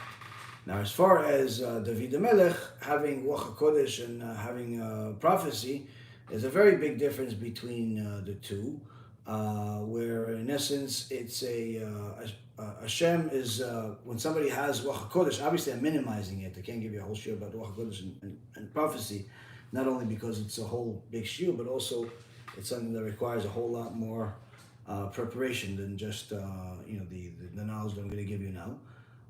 But anyway, prophecy is in essence Hashem is giving you a insight into something that He wants you to know, a certain insight, a thought, an idea. In essence, Hashem is letting you into His mind for a certain thing, that you need to do something. It's divine inspiration, whether it's to go somewhere, do something, and in such a fashion where it's if it wasn't for that divine inspiration being so clear, no one in their right mind would ever do it. So it's the Ruach HaKodesh it's when the Shekhinah is in essence resting upon a person and opening up a certain chamber of heaven and enlightening the person to know specific things. Prophecy, on the other hand, is Hashem is giving you not what the Ruach HaKodesh has, but it's actually giving you a vision of certain things. You actually, you see certain things. You see the future. You see certain things that are happening in different parts of the world. It's a vision. It's not a thought or an understanding of some kind. It's an actual vision of something. And in addition to thoughts and ideas and so on, but it's an actual vision of certain things that could be a different part of the world, could be in different parts of HaKadosh Baruch Hu's heavens, meaning not even of this world, could be something that's even happened, many thousands of years ago, could be something that's, not going to happen for, hundreds of years from now. Like, for example, Hashem showed Moshe Rabbeinu the future. He showed him the Am Yisrael, he showed him Rabbi Akiva, he showed him everything that's going to happen until the end of the generations. So there is literally a endless amount of things that can come to a person through prophecy, but it's important to know that prophecy is not something that the prophet chooses to do, meaning that there is specific times that Hashem will allow a person to receive prophecy, whereas Ruach HaKodesh is generally speaking more frequent.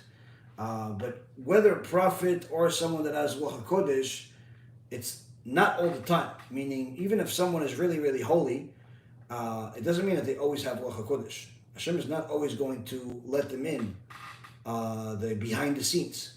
And the same concept with the prophets. The prophets were not told all the time what's going to happen in the future or what to do. This is obviously something that we could clearly see from the Torah, that the biggest prophet, as far as prophecy is concerned, aside from Moshe Rabbeinu, was the prophet Isaiah. But yet Isaiah could not, Hashem did not allow him to see enough into the future to know how to escape his grandson from murdering him, even though he was able to use Kabbalah Ma'asit and change nature and go inside the tree stump. Still, his grandson was still able to discover that and chop down the tree with him in it and kill him, Menashe. So, point is that if he was able to get prophecy all the time and see the future or the past or anything that he wanted all the time, then obviously he would know where to be whenever he wanted to be. But that's not how prophecy works. Prophecy works at specific times with specific preparation and also specific permission that Hashem decides to give the person prophecy. Ruach HaKodesh is certainly different. It doesn't require the same level of preparation. It's from my understanding, it's a lot more frequent, and there's a lot more people, are able to have Ruach HaKodesh throughout history than prophecy. Even though we've had over 1.2 million prophets throughout history, prophecy ended at the time of the destruction of the Bet HaMikdash, whereas Ruach HaKodesh could still be attained even until this day. Certainly not easily attained. Certainly something that the overwhelming majority of people, even if they're righteous, will never have it. But nonetheless, it's something that we have the instructions of how to get it. I actually have a couple of lectures about how to attain Ruach HaKodesh.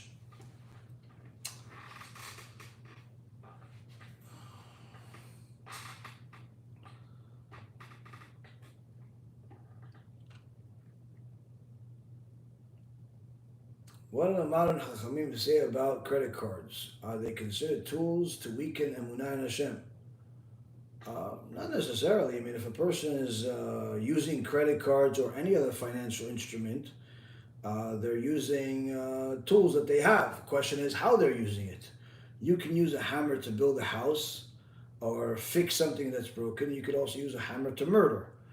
You can use a gun to protect. You can use a gun to kill.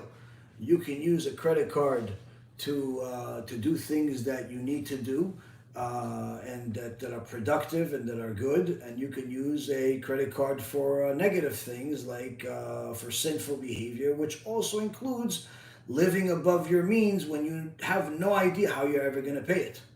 Meaning, you use your credit card to go buy a luxury bag or luxury item that you have no idea how you're ever going to pay back this credit card.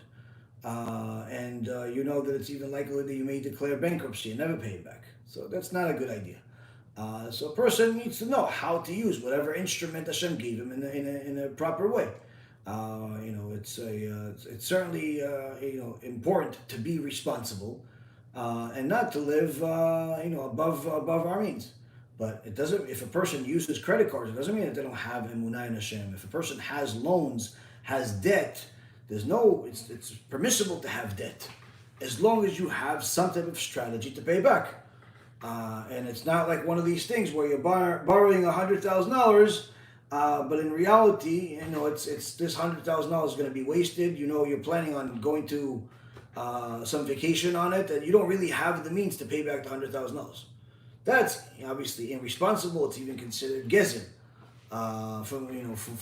It's considered stealing. But if a person is going to use the $100,000 to start a business, to buy a house, to do whatever it is that they need to do, that's good, and they have some form of way of paying it back over time and meet the obligations of the agreement, meaning there's some type of debt agreement that the person has with the entity that lent them the money, or the person that lent them the money. As long as they're able to serve that agreement and meet the obligation, there's no problem with having debt. There's no problem with having debt. Rabbi, do you answer the questions on YouTube? Not as much, because it's a much smaller screen currently, the YouTube setup. It's relatively new. I've only been doing YouTube live for the last, a few weeks or a month or so. So I haven't really completed the setup for YouTube. So the screen that I have for YouTube is not on a big terminal like I see some of the other things. So with YouTube also, the questions flash on the screen that I'm looking at, this tiny screen that I'm looking at, and many times there's not enough time for it. Doesn't stay there, it goes away. So while I'm answering somebody else, I don't get a chance to read the questions. And I just tried seeing if I could find the questions, and I don't have time, and I don't really want to make everybody wait while I try to figure it out. So hopefully over time we'll be able to answer all the questions on YouTube as well. Especially as I see that there's a bunch of people that are watching each time, so certainly we're inclined to do it. It's just that right now I don't have the ability. If somebody has a question, they could send it right now, and I'll be looking at the screen and try to read it quick enough. If you're on YouTube, you can send the question now. I'll look at it and I'll wait for that.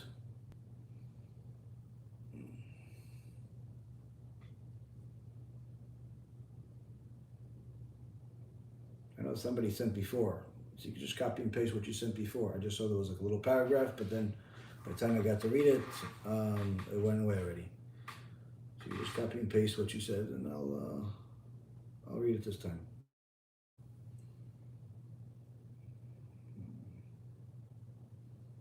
That's it. Okay. We're almost done. Is one allowed to work at a casino? Here we go.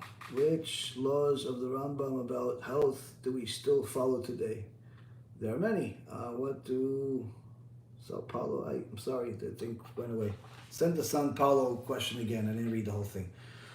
Laws of the Rambam about health. There are many that we follow. The laws of intimacy, how to go to the bathroom. There's a lot of different things that we still follow. I mean, the Rambam has 14 books in the Yad HaChazakah, and 2 books for the mitzvot. There's a lot of different laws there. Some are still very, very applicable, and some we can't do because it's just simply not possible, or because it's not the final psak halacha. So it depends.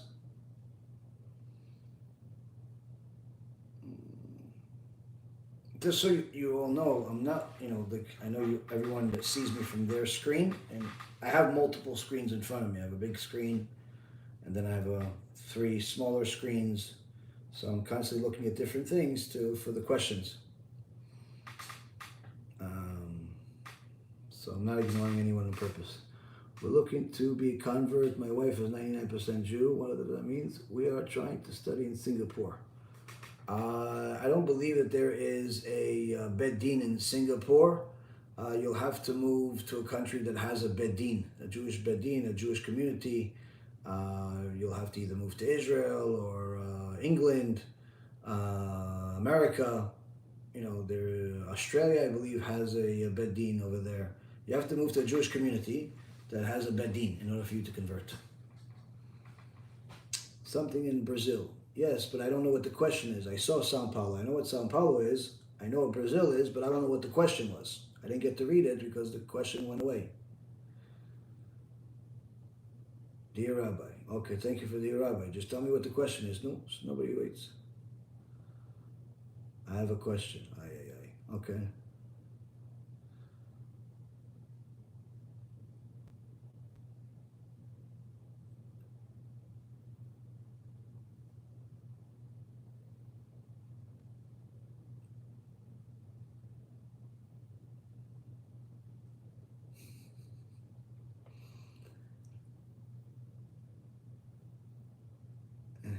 What do we do when the community doesn't allow us to study with them?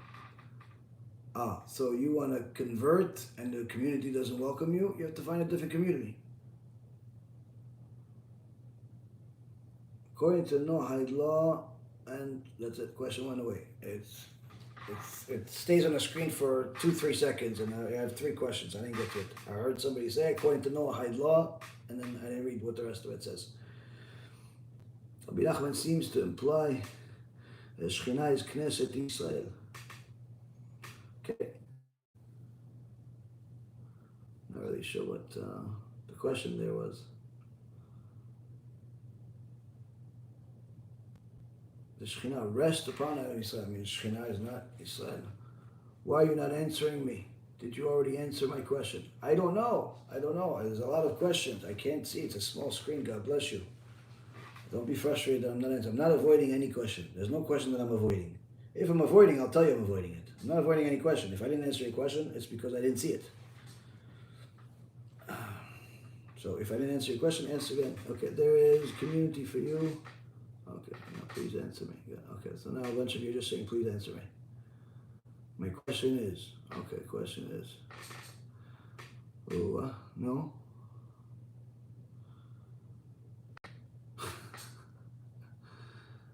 The question is, what is a kollel? That's your question? No, it's a different person, I think. The other one was Sao Paulo. No? Okay. I'll answer the what's a kollel in a minute. All right, you keep writing my question is, but just tell me what the question is.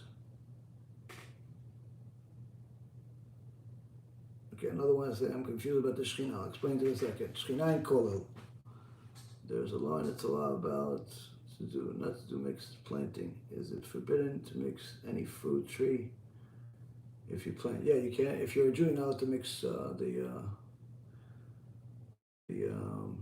trees. But if a goy does it, you're allowed to eat it.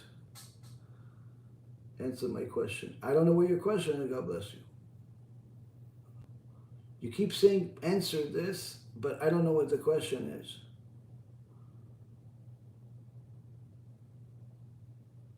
Kolel is somebody else. Shekhinah is somebody else. What is the question? Why is there a ban on conversion in Argentina? Okay. Someone sponsor. Huh? I don't know what that means. Forgive everyone who has angered me. Oh, this YouTube thing is terrible.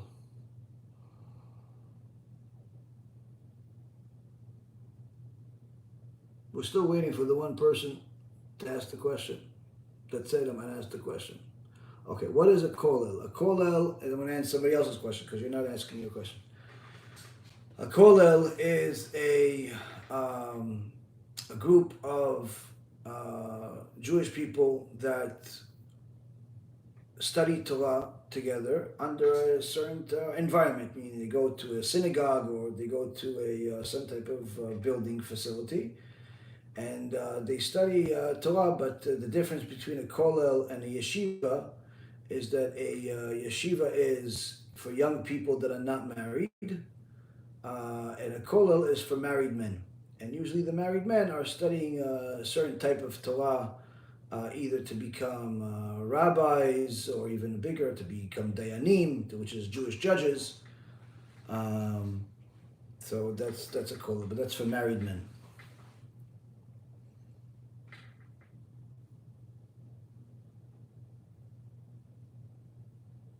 As far as what the Shekhinah is in essence how HaShem is representing himself or representing a certain facet of himself to us to communicate something to us. Oh, I see. I see. The person that keeps saying my question is, doesn't actually have a question. They're like a practical joker. Oh, wow, you're so funny. Thank you. Where do we send the check for the comedy? Do we send it to your chamber in Gehenom, or do we send it to Kafakela? Which one do you have a sweeter in? Let us know.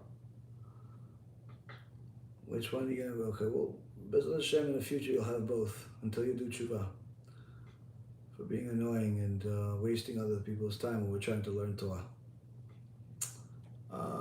If you have a guest that comes to your house during Shabbat, are you taking on his averot if it's been more than 3 times and the guest came over? Okay, so in essence, you're saying if someone is coming over your house and is not just someone coming over your house, but if someone is driving to your house on Shabbat or is leaving your house by car. In essence, they're desecrating Shabbat as a result of coming to your house. Now, to invite that person once, twice, to help them do tshuva, yes, you can. But by the 3rd time, you have to tell them, listen, if you're going to come to my house on Shabbat, you have to stay there. You can't drive on Shabbat, and you say, well, it's my life. You're right, it's your life, but if you're driving to my house and driving, that means I'm enabling you. I'm enabling you to sin, and that I cannot do. That means I become a partner with your sin. So if a person continues to invite people that are driving on Shabbat to his house, knowing that they know that they're not allowed to drive, and they are in essence still inviting them, then they're certainly a partner to the crime. They're certainly considered as if they drove on Shabbat themselves. Anyone that wants to see proof of it could look at the Gemara, Masechet Shabbat, page 54b, I believe it is. There's a couple of examples, 54, 55, and 56, a few different examples in Masechet Shabbat. One of them is Rabbi Lazar ben Azariah, who was in essence judged in heaven as if he violated Shabbat because he did not tell his neighbor that was a widow that she has to remove the burden that was on her cows. In essence, her cow was carrying bells on Shabbat, and he felt bad to rebuke her. He felt bad to tell her not to do it because she was a widow. But he was judged as if he desecrated Shabbat. And when he found this out, through Ruach HaKodesh, he fasted for 19 years until all of his teeth turned black. Just to do tshuva for one time that he didn't tell his neighbor to remove the burden from her cow. She herself wasn't carrying anything on Shabbat. Her cow was carrying something, but it was considered as if Rabbi Elazar ben Azariah was partners to that, because he did not rebuke her. So if you are knowingly inviting somebody to your house on Shabbat, and that you know that they're going to drive on Shabbat, then you have to tell them they're not allowed to drive on Shabbat. And if they continue saying, no, I'm going to come and I'm going to drive anyway, then you can't invite them anymore. Can one wear a necklace on Shabbat? A necklace that has a Star of David on it. Sure, there's no problem if you wearing a necklace. It's like a shirt. It's like a shirt. Now, if you're living in a place that does not have any roof, then you don't have to worry about a necklace, because it's part of, it's considered like clothing, but you do have to worry about carrying a key on Shabbat. You can't carry a key on Shabbat if you don't live in a Jewish community that has any roof. And now putting the key on a necklace is also not allowed, because it's not really a necklace. It's you carrying your key in a different way. This presented a very big problem in France many years ago, until the point where one of the people in the community created a belt where the key became a clasp that they used to close the belt, because to just put it in their pocket or put it on a chain or anything like that was still considered carrying, and so long as they did not have any roof, they're not allowed to carry. But when somebody made the clasp in the belt into there was an actual key, but it was also a clasp, then it was allowed to use that. That's one of the psaks that Rabbi Vadia publicized and worked on years ago.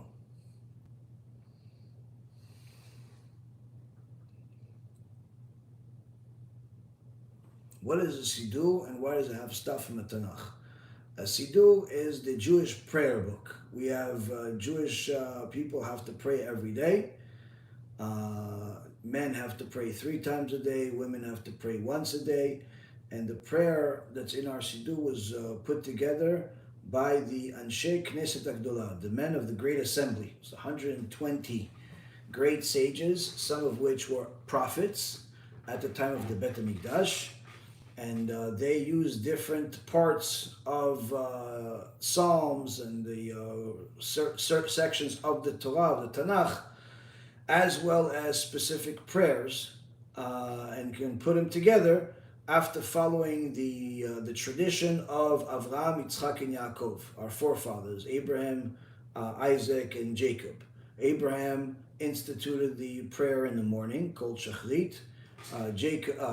Yitzchak, his son, instituted the prayer in the afternoon, called Mincha. And Yaakov, Jacob, instituted the prayer in the evening, called Arvit. So they already had a certain tradition to pray during those times of the day, and certain things to say. And the Anshe Knesset HaGedolah, the men of the Great Assembly, the Jewish sages and prophets of the Great Assembly at the time of the Bet HaMikdash, they added to it other things that were also beneficial for Am Yisrael to do and to say, which part of them are from Psalms, from King David's Psalms, part of them are from different parts of the Oral Torah. And the reason why they chose every single thing that they chose is based on their knowledge of which gates of heaven are opened at specific times during the day for specific words that are stated, specific prayers. In so many words, think of the heaven as a bunch of doors with combination locks. And the Jewish prayer book is not just the access to be in front of those doors, but even the combination to specific locks at specific times if done appropriately.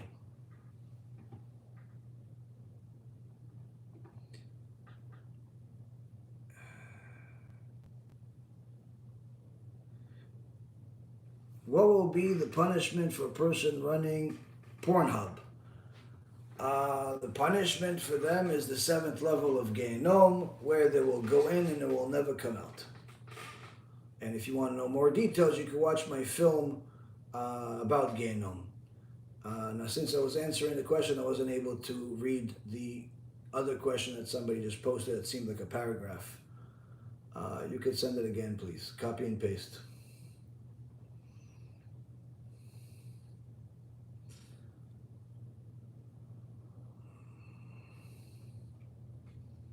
Now, the whole thing I said about the France thing, I'm not sure if that's still a problem today. This was an issue from 25, 30 years ago, maybe longer.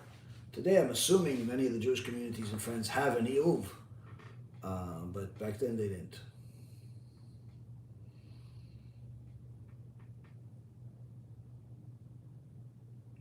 השיעור באנגלית עכשיו, לא בעברית, מחילה. יש לנו ברוך השם שיעורים בעברית בתחנה שלי. תלך רב ירון ראובן בעברית.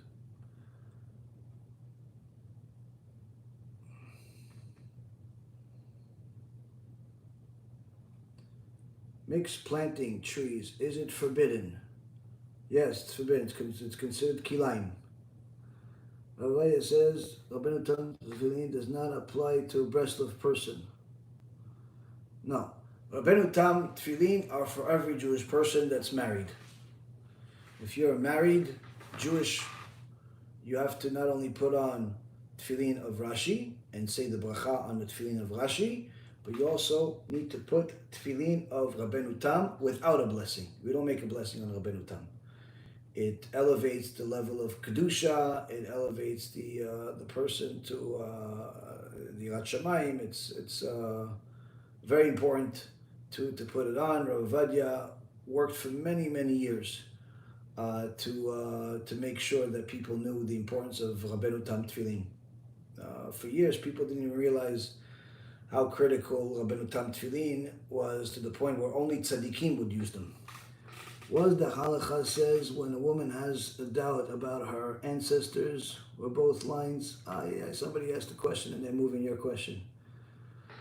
Can't ask such big questions because it's not on the screen for long enough, or other people ask questions so the question flies. So give me the second half of the question. I heard the first part of the question. It says something about a woman and someone not being sure about her ancestors. Unsure about the ancestors about what?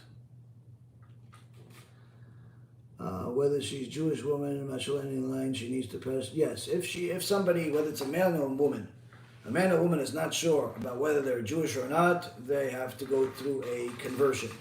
It's called Giyul Safek, which is a conversion in order to eliminate the Safek, in order to eliminate the doubt. Which means that if you really are Jewish, then that conversion means nothing. Means nothing. You just fulfilled the obligation of eliminating the doubt, and no one should doubt you anymore as far as to marry you or to any type of Jewish ceremony, even inviting you for Pesach. For example, we're not allowed to invite non-Jews to our Passover Seder. So you could invite a non-Jew if you're going to teach him something during the rest of the year. But Pesach is not a time to invite non-Jews. So if somebody's not inviting you to their house because they're not sure if you're Jewish, once you go through this process, you have no problem. If somebody's not marrying you because they're not sure if you're Jewish, now they don't have a problem. Now they can marry you. So in regards to eliminating the doubt, if you really were Jewish, then you fulfill the obligation of eliminating the doubt, and which means that you are fulfilling the mitzvah to be clean in the eyes of HaShem and man. If, on the other hand, you aren't Jewish, now you are. So now that you are Jewish, you could continue living that Jewish life. But it's important for a person to not live in doubt. A few of you sent the questions while I was speaking. I can't read the tiny little screen and speak at the same time. As a Gentile, can I grow your peyot and beard? If it's for the sake of looking Jewish, no. If it's for the sake of, I don't know, you just want to grow your hair, grow your hair. No one can tell you anything.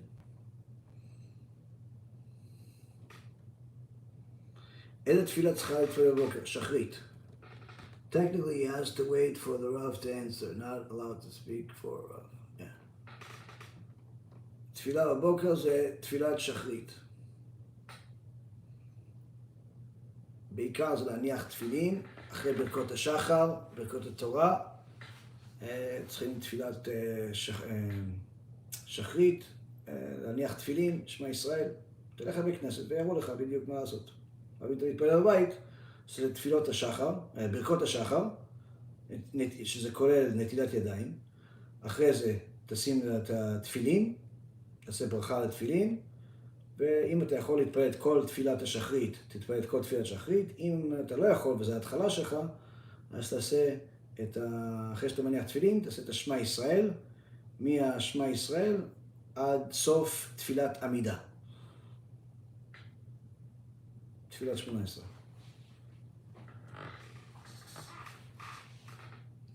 למה אני לא חוסם אנשים? אין לי זמן, יש לי 5 סקרינס, יש לי כמה סקרינס.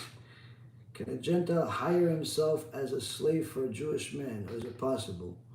I'm sure somebody would want to hire you. I don't know if it necessarily must be a Jew. You can hire yourself to do whatever you want. But as far as slavery is usually not called slavery anymore. Usually slavery is called blue-collar work.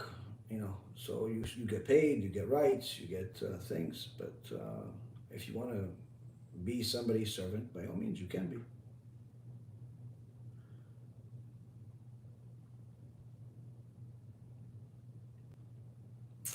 Okay, 1 or 2 more questions and then we're done.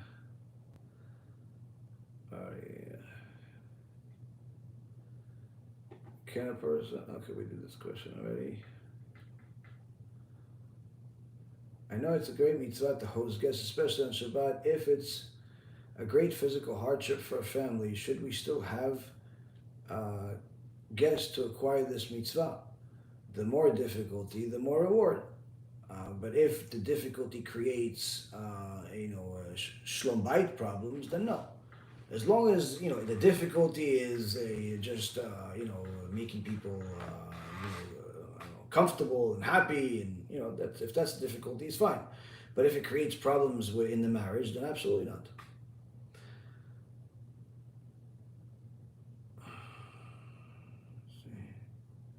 Okay, we finished all the questions there.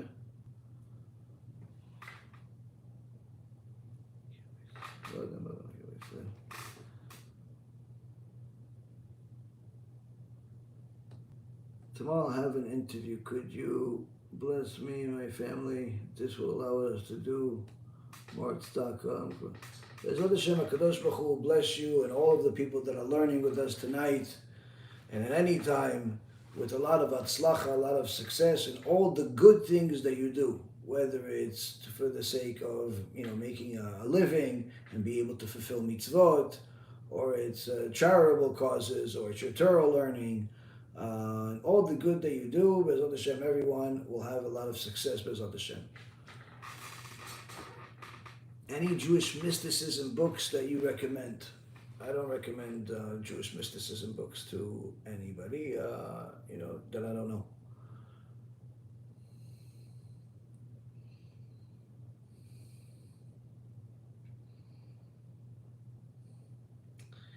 Isn't a person with status of impurity allowed to learn Torah following Ezra's opinion? If not, is it one of the reasons why a person with tzarat is considered dead?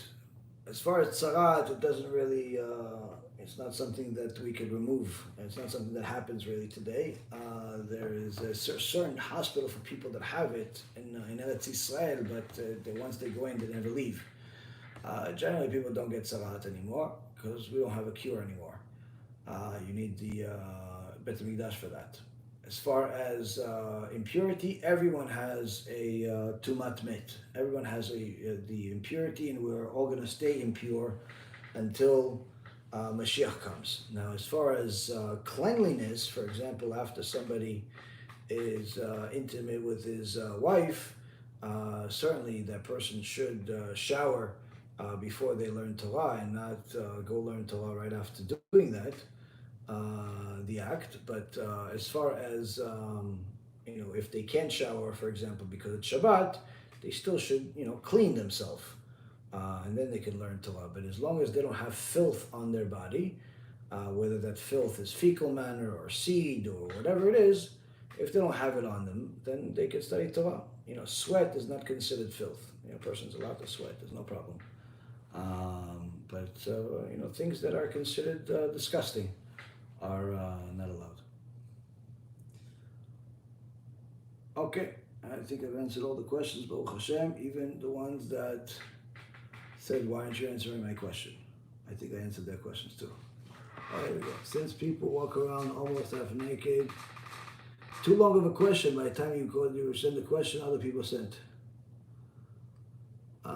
Can the person that's running Pornhub ever repent? Can they? Sure. As long as they're alive, they can still do tshuva. They can still repent. Will they repent? Obviously, that remains to be seen. Is it going to be easy to repent? Absolutely not. Because they have to not only stop doing what they're doing, shut down the entire business, but they have to also help other people do tshuva for pornography, which is certainly not an easy thing to do. But it's possible, sure. If they're alive, anyone's alive can still do tshuva. Will they do tshuva or not? Will they repent or not? It's still their free choice. But the bigger the sin, the more difficult it is to do tshuva for it. If they do tshuva, they can enter Gan Eden. If they obviously don't do tshuva, they can't.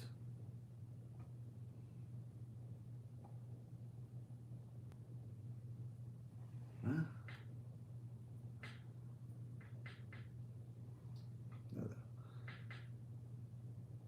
Do I have advice for quitting pornography? Yes. There's a film called Tikkun BEIT on my channel. Start by watching the Tikkun BEIT film.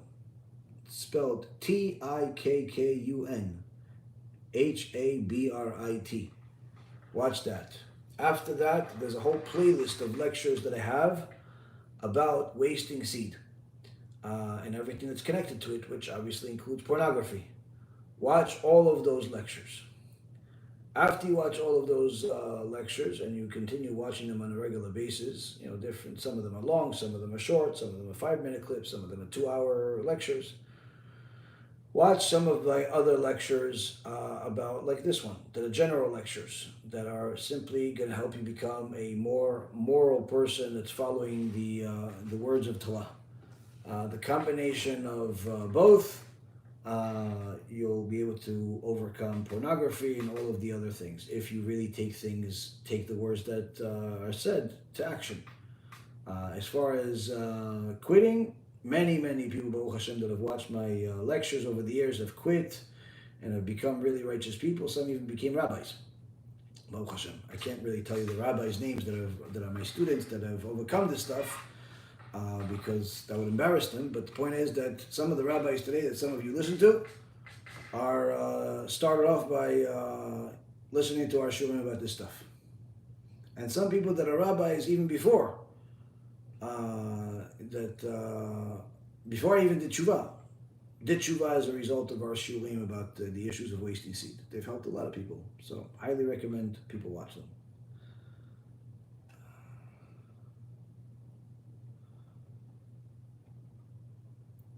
If someone found a national treasure while doing an outdoor activity, is it finders, keepers, or do they have to report it to the government? Depends. It's where you live, Jewish, not Jewish.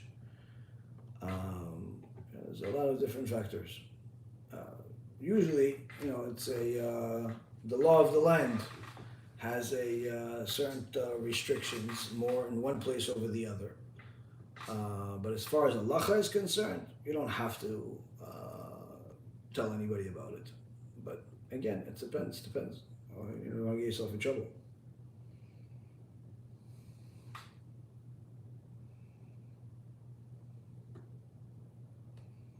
אתה נראה זועק לעזרה? מה קרה? לא יודע.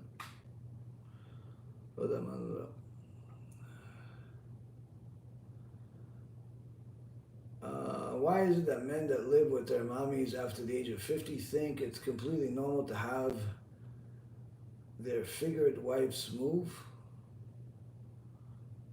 in with them and their mommy? What is the priority? Well, listen, if somebody's been living with their mother for 50 years and they just met a woman and they want to marry them, it's going to be very difficult for them to leave their mother's house because they met the woman now, and the woman now is a wonderful woman, or she seems wonderful, and they want to build a house with them, it doesn't mean they're just going to abandon what they've been used to, accustomed to, and even enjoy until now. It's not especially at the age of 50, their mother's probably older, they don't want to leave her. She's probably a widow. So if a person is living with his mother still at the age of 50, most likely he's never going to leave his mother's house. And whoever wants to marry that person should expect that and not even try to get them to leave their mother's house, because it's an unreasonable request. If somebody's still living with their mother at the age of 50, that's part of the package. If you're coming in to try to change the package, that means you want a different package. You want a different person. A person that's living with their mother at the age of 50 is doing it as part of who they are. They have made a life decision that this is the best thing for them. Whether it is or it isn't the best thing for them, obviously you have to know the person to know whether it's the best thing for them or not. But for a woman to come in and think that they're going to change this person's life at this stage of their life is arrogant and inconsiderate. A person that's living with his mother for that long, it's unreasonable to ask them to leave their mother's house for many different reasons. And quite frankly, it's right for them to stay with their mother at this stage, because if they leave their mother's house at this stage of their life, number one, it's going to be a huge difficulty for their mother to adjust at such an age. Their mother's at least 75, 70, 80 years old. Very difficult for them to adjust. Number two is making their mom suffer this very difficult adjustment for a woman that he doesn't even know yet. He doesn't know if it's going to work out. So what if it doesn't work out with this new woman? Even if the new woman says, I want to marry you. Again, usually people don't get married after a week. Usually people, get to know each other for a little while, and he doesn't know if it's going to work out or not, and they're really going to be happily ever after, especially when people get married at that age. So for him to move out of his mother's house, I don't think it's a reality, and I think that any woman that meets a guy that still lives with his mother should, in essence, assume that this is what it is. If she's not interested in it, then she should not ask the person to go on a date with her, or accept an offer to go on a date with him. She should simply just say, not for me, and move on to somebody else. Just say, that's it. I can tell you the perspective of the Torah is that a woman should and a man should not leave their parents' house until they're married. So if a woman is looking at things from the perspective of the Torah, if, let's say, for example, the man is still living with his parents and he's single, he's technically doing the right thing according to the Torah. There's no reason for him to live by himself. It's a problem for him to live by himself. He can make more sins. On the other hand, a woman that's living by herself and she's not married, it is problematic according to the Torah. Why? Because that could lead to promiscuity. It could lead to problems against the Torah. She should still be living with her, in our father and our mother's house. But again, this is obviously, we're talking to people that are, people that have done tshuva later on in their life, or people that did not know this until now. So of course there is a understanding of reality. But the point being is that just like we are expecting the world of Torah and of course HaKadosh Baruch Hu to understand our limited circumstances and our misdecisions and mistakes in life and accept our tshuva, we have to also be accepting and understanding of other people and their decisions, and not try to adjust the world to our liking. This is one of the primary problems in the world of relationships, especially marriages today, where people are looking for a partner based on somebody that fits them. Meaning, I want I'm gonna marry somebody that meets my criteria. A woman has a criteria, a man has a criteria. She has to be this tall, this short, this weight, this bank account, this color hair, this accent, this understanding, and she has also a list. He has to be this tall, this skinny, this fat, this family, this amount of knowledge, this job, this salary, this bank account, this understanding, and this is why people get divorced. Why? Because they're coming into a relationship based on a shopping list, like as if they're going into a supermarket to buy stuff. They're coming into a relationship looking for someone to fit their description and their needs. They're not coming into a relationship in order to fit somebody else's need. They're not coming into a relationship to give. They're coming into a relationship to take. I'll take it if he is that tall. I'll take it if he is that rich. I'll take it if he is that skill. I'll take it. Why? Because he meets my shopping list requirement. He meets my to-do list. I can put a check mark next to the to-do list. That's a to-do list that's bound to get a divorce or be miserable throughout their entire life. If a person wants to have a successful marriage, they have to go into a relationship with a priority of giving of yourself to help the other person, to help your partner in any way that you can, and not necessarily only looking to accept. And you say, oh, but what about me? Well, guess what? If all you focus on is giving, then guess what? A normal partner will reciprocate. They'll also give. So when you focus on taking, they also focus on taking. And guess what? Nobody has anything in the end. Everybody's miserable. Why? Because I want this, but you didn't give it to me. I want that, you didn't give it to me though. Yeah, but I want that, you didn't give it to me. But I want that, you didn't give it to me. So what happens? They fight about what this one didn't give the other. And nobody gives anybody anything, except once they don't have a choice or they simply just have had it to fighting and they just give whatever they take. But that's a miserable life. You want to have a happy life? You have to focus. Priority number 1, 2, and 3 is give.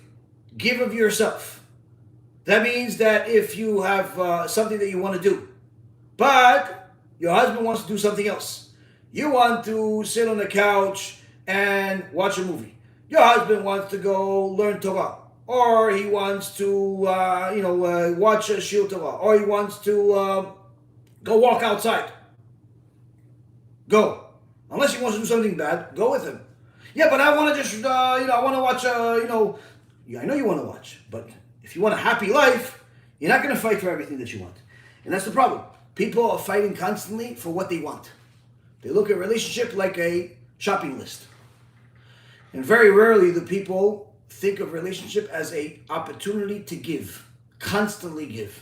If you look at any successful relationship, you'll see people that are giving constantly. Giving constantly. But also receiving. But they receive without asking. Why they receive without asking? Because they're so focused on giving that there's no time to ask. So how do they get what they want? Because when you are with a normal, decent human being, and you're giving that normal, decent human being, then guess what? They're naturally going to want to give it back. They want to give you more. They want to give you of themselves. But you have to have the right perspective of relationships. If you're coming into a relationship looking to change the person, their wardrobe, their house, their ideas, their look, that means you want somebody else.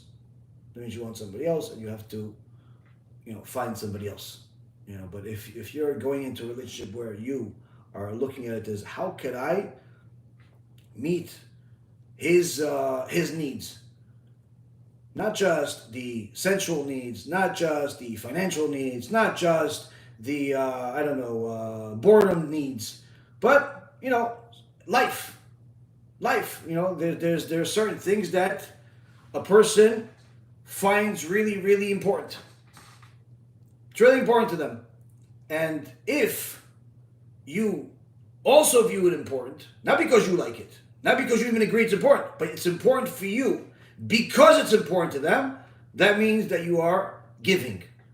But if it's only important to you because you agree that it's important, then that means you're not giving. That means that you're still living a shopping list life. So it's important for a person to know if they want to succeed in relationships, give. Give and give. And if you want rule number 4, I'll even give you rule number 4. Since I give you 3 for the same price, I'm going to give you rule number 4. Rule number 4 is, don't forget the first 3 rules. Give, give, give. You do that, you're going to be a happy person. Okay, Rabotai, Baruch Hashem, we learned. We, I think, progressed a little bit. We have some tools that we can apply. We even have some people that like to mess with us a little bit, and that's also good, because if the Yetzirah doesn't interfere, that means that you're doing something wrong. So if he's interfering, that means that you're bothering him, which means you're helping people do tshuva. So that's a good thing. Baruch Hashem, we're moving. We're making some progress. BeEzrat Hashem, each and every single person takes these things, applies them to their life, or at least as much of it as possible.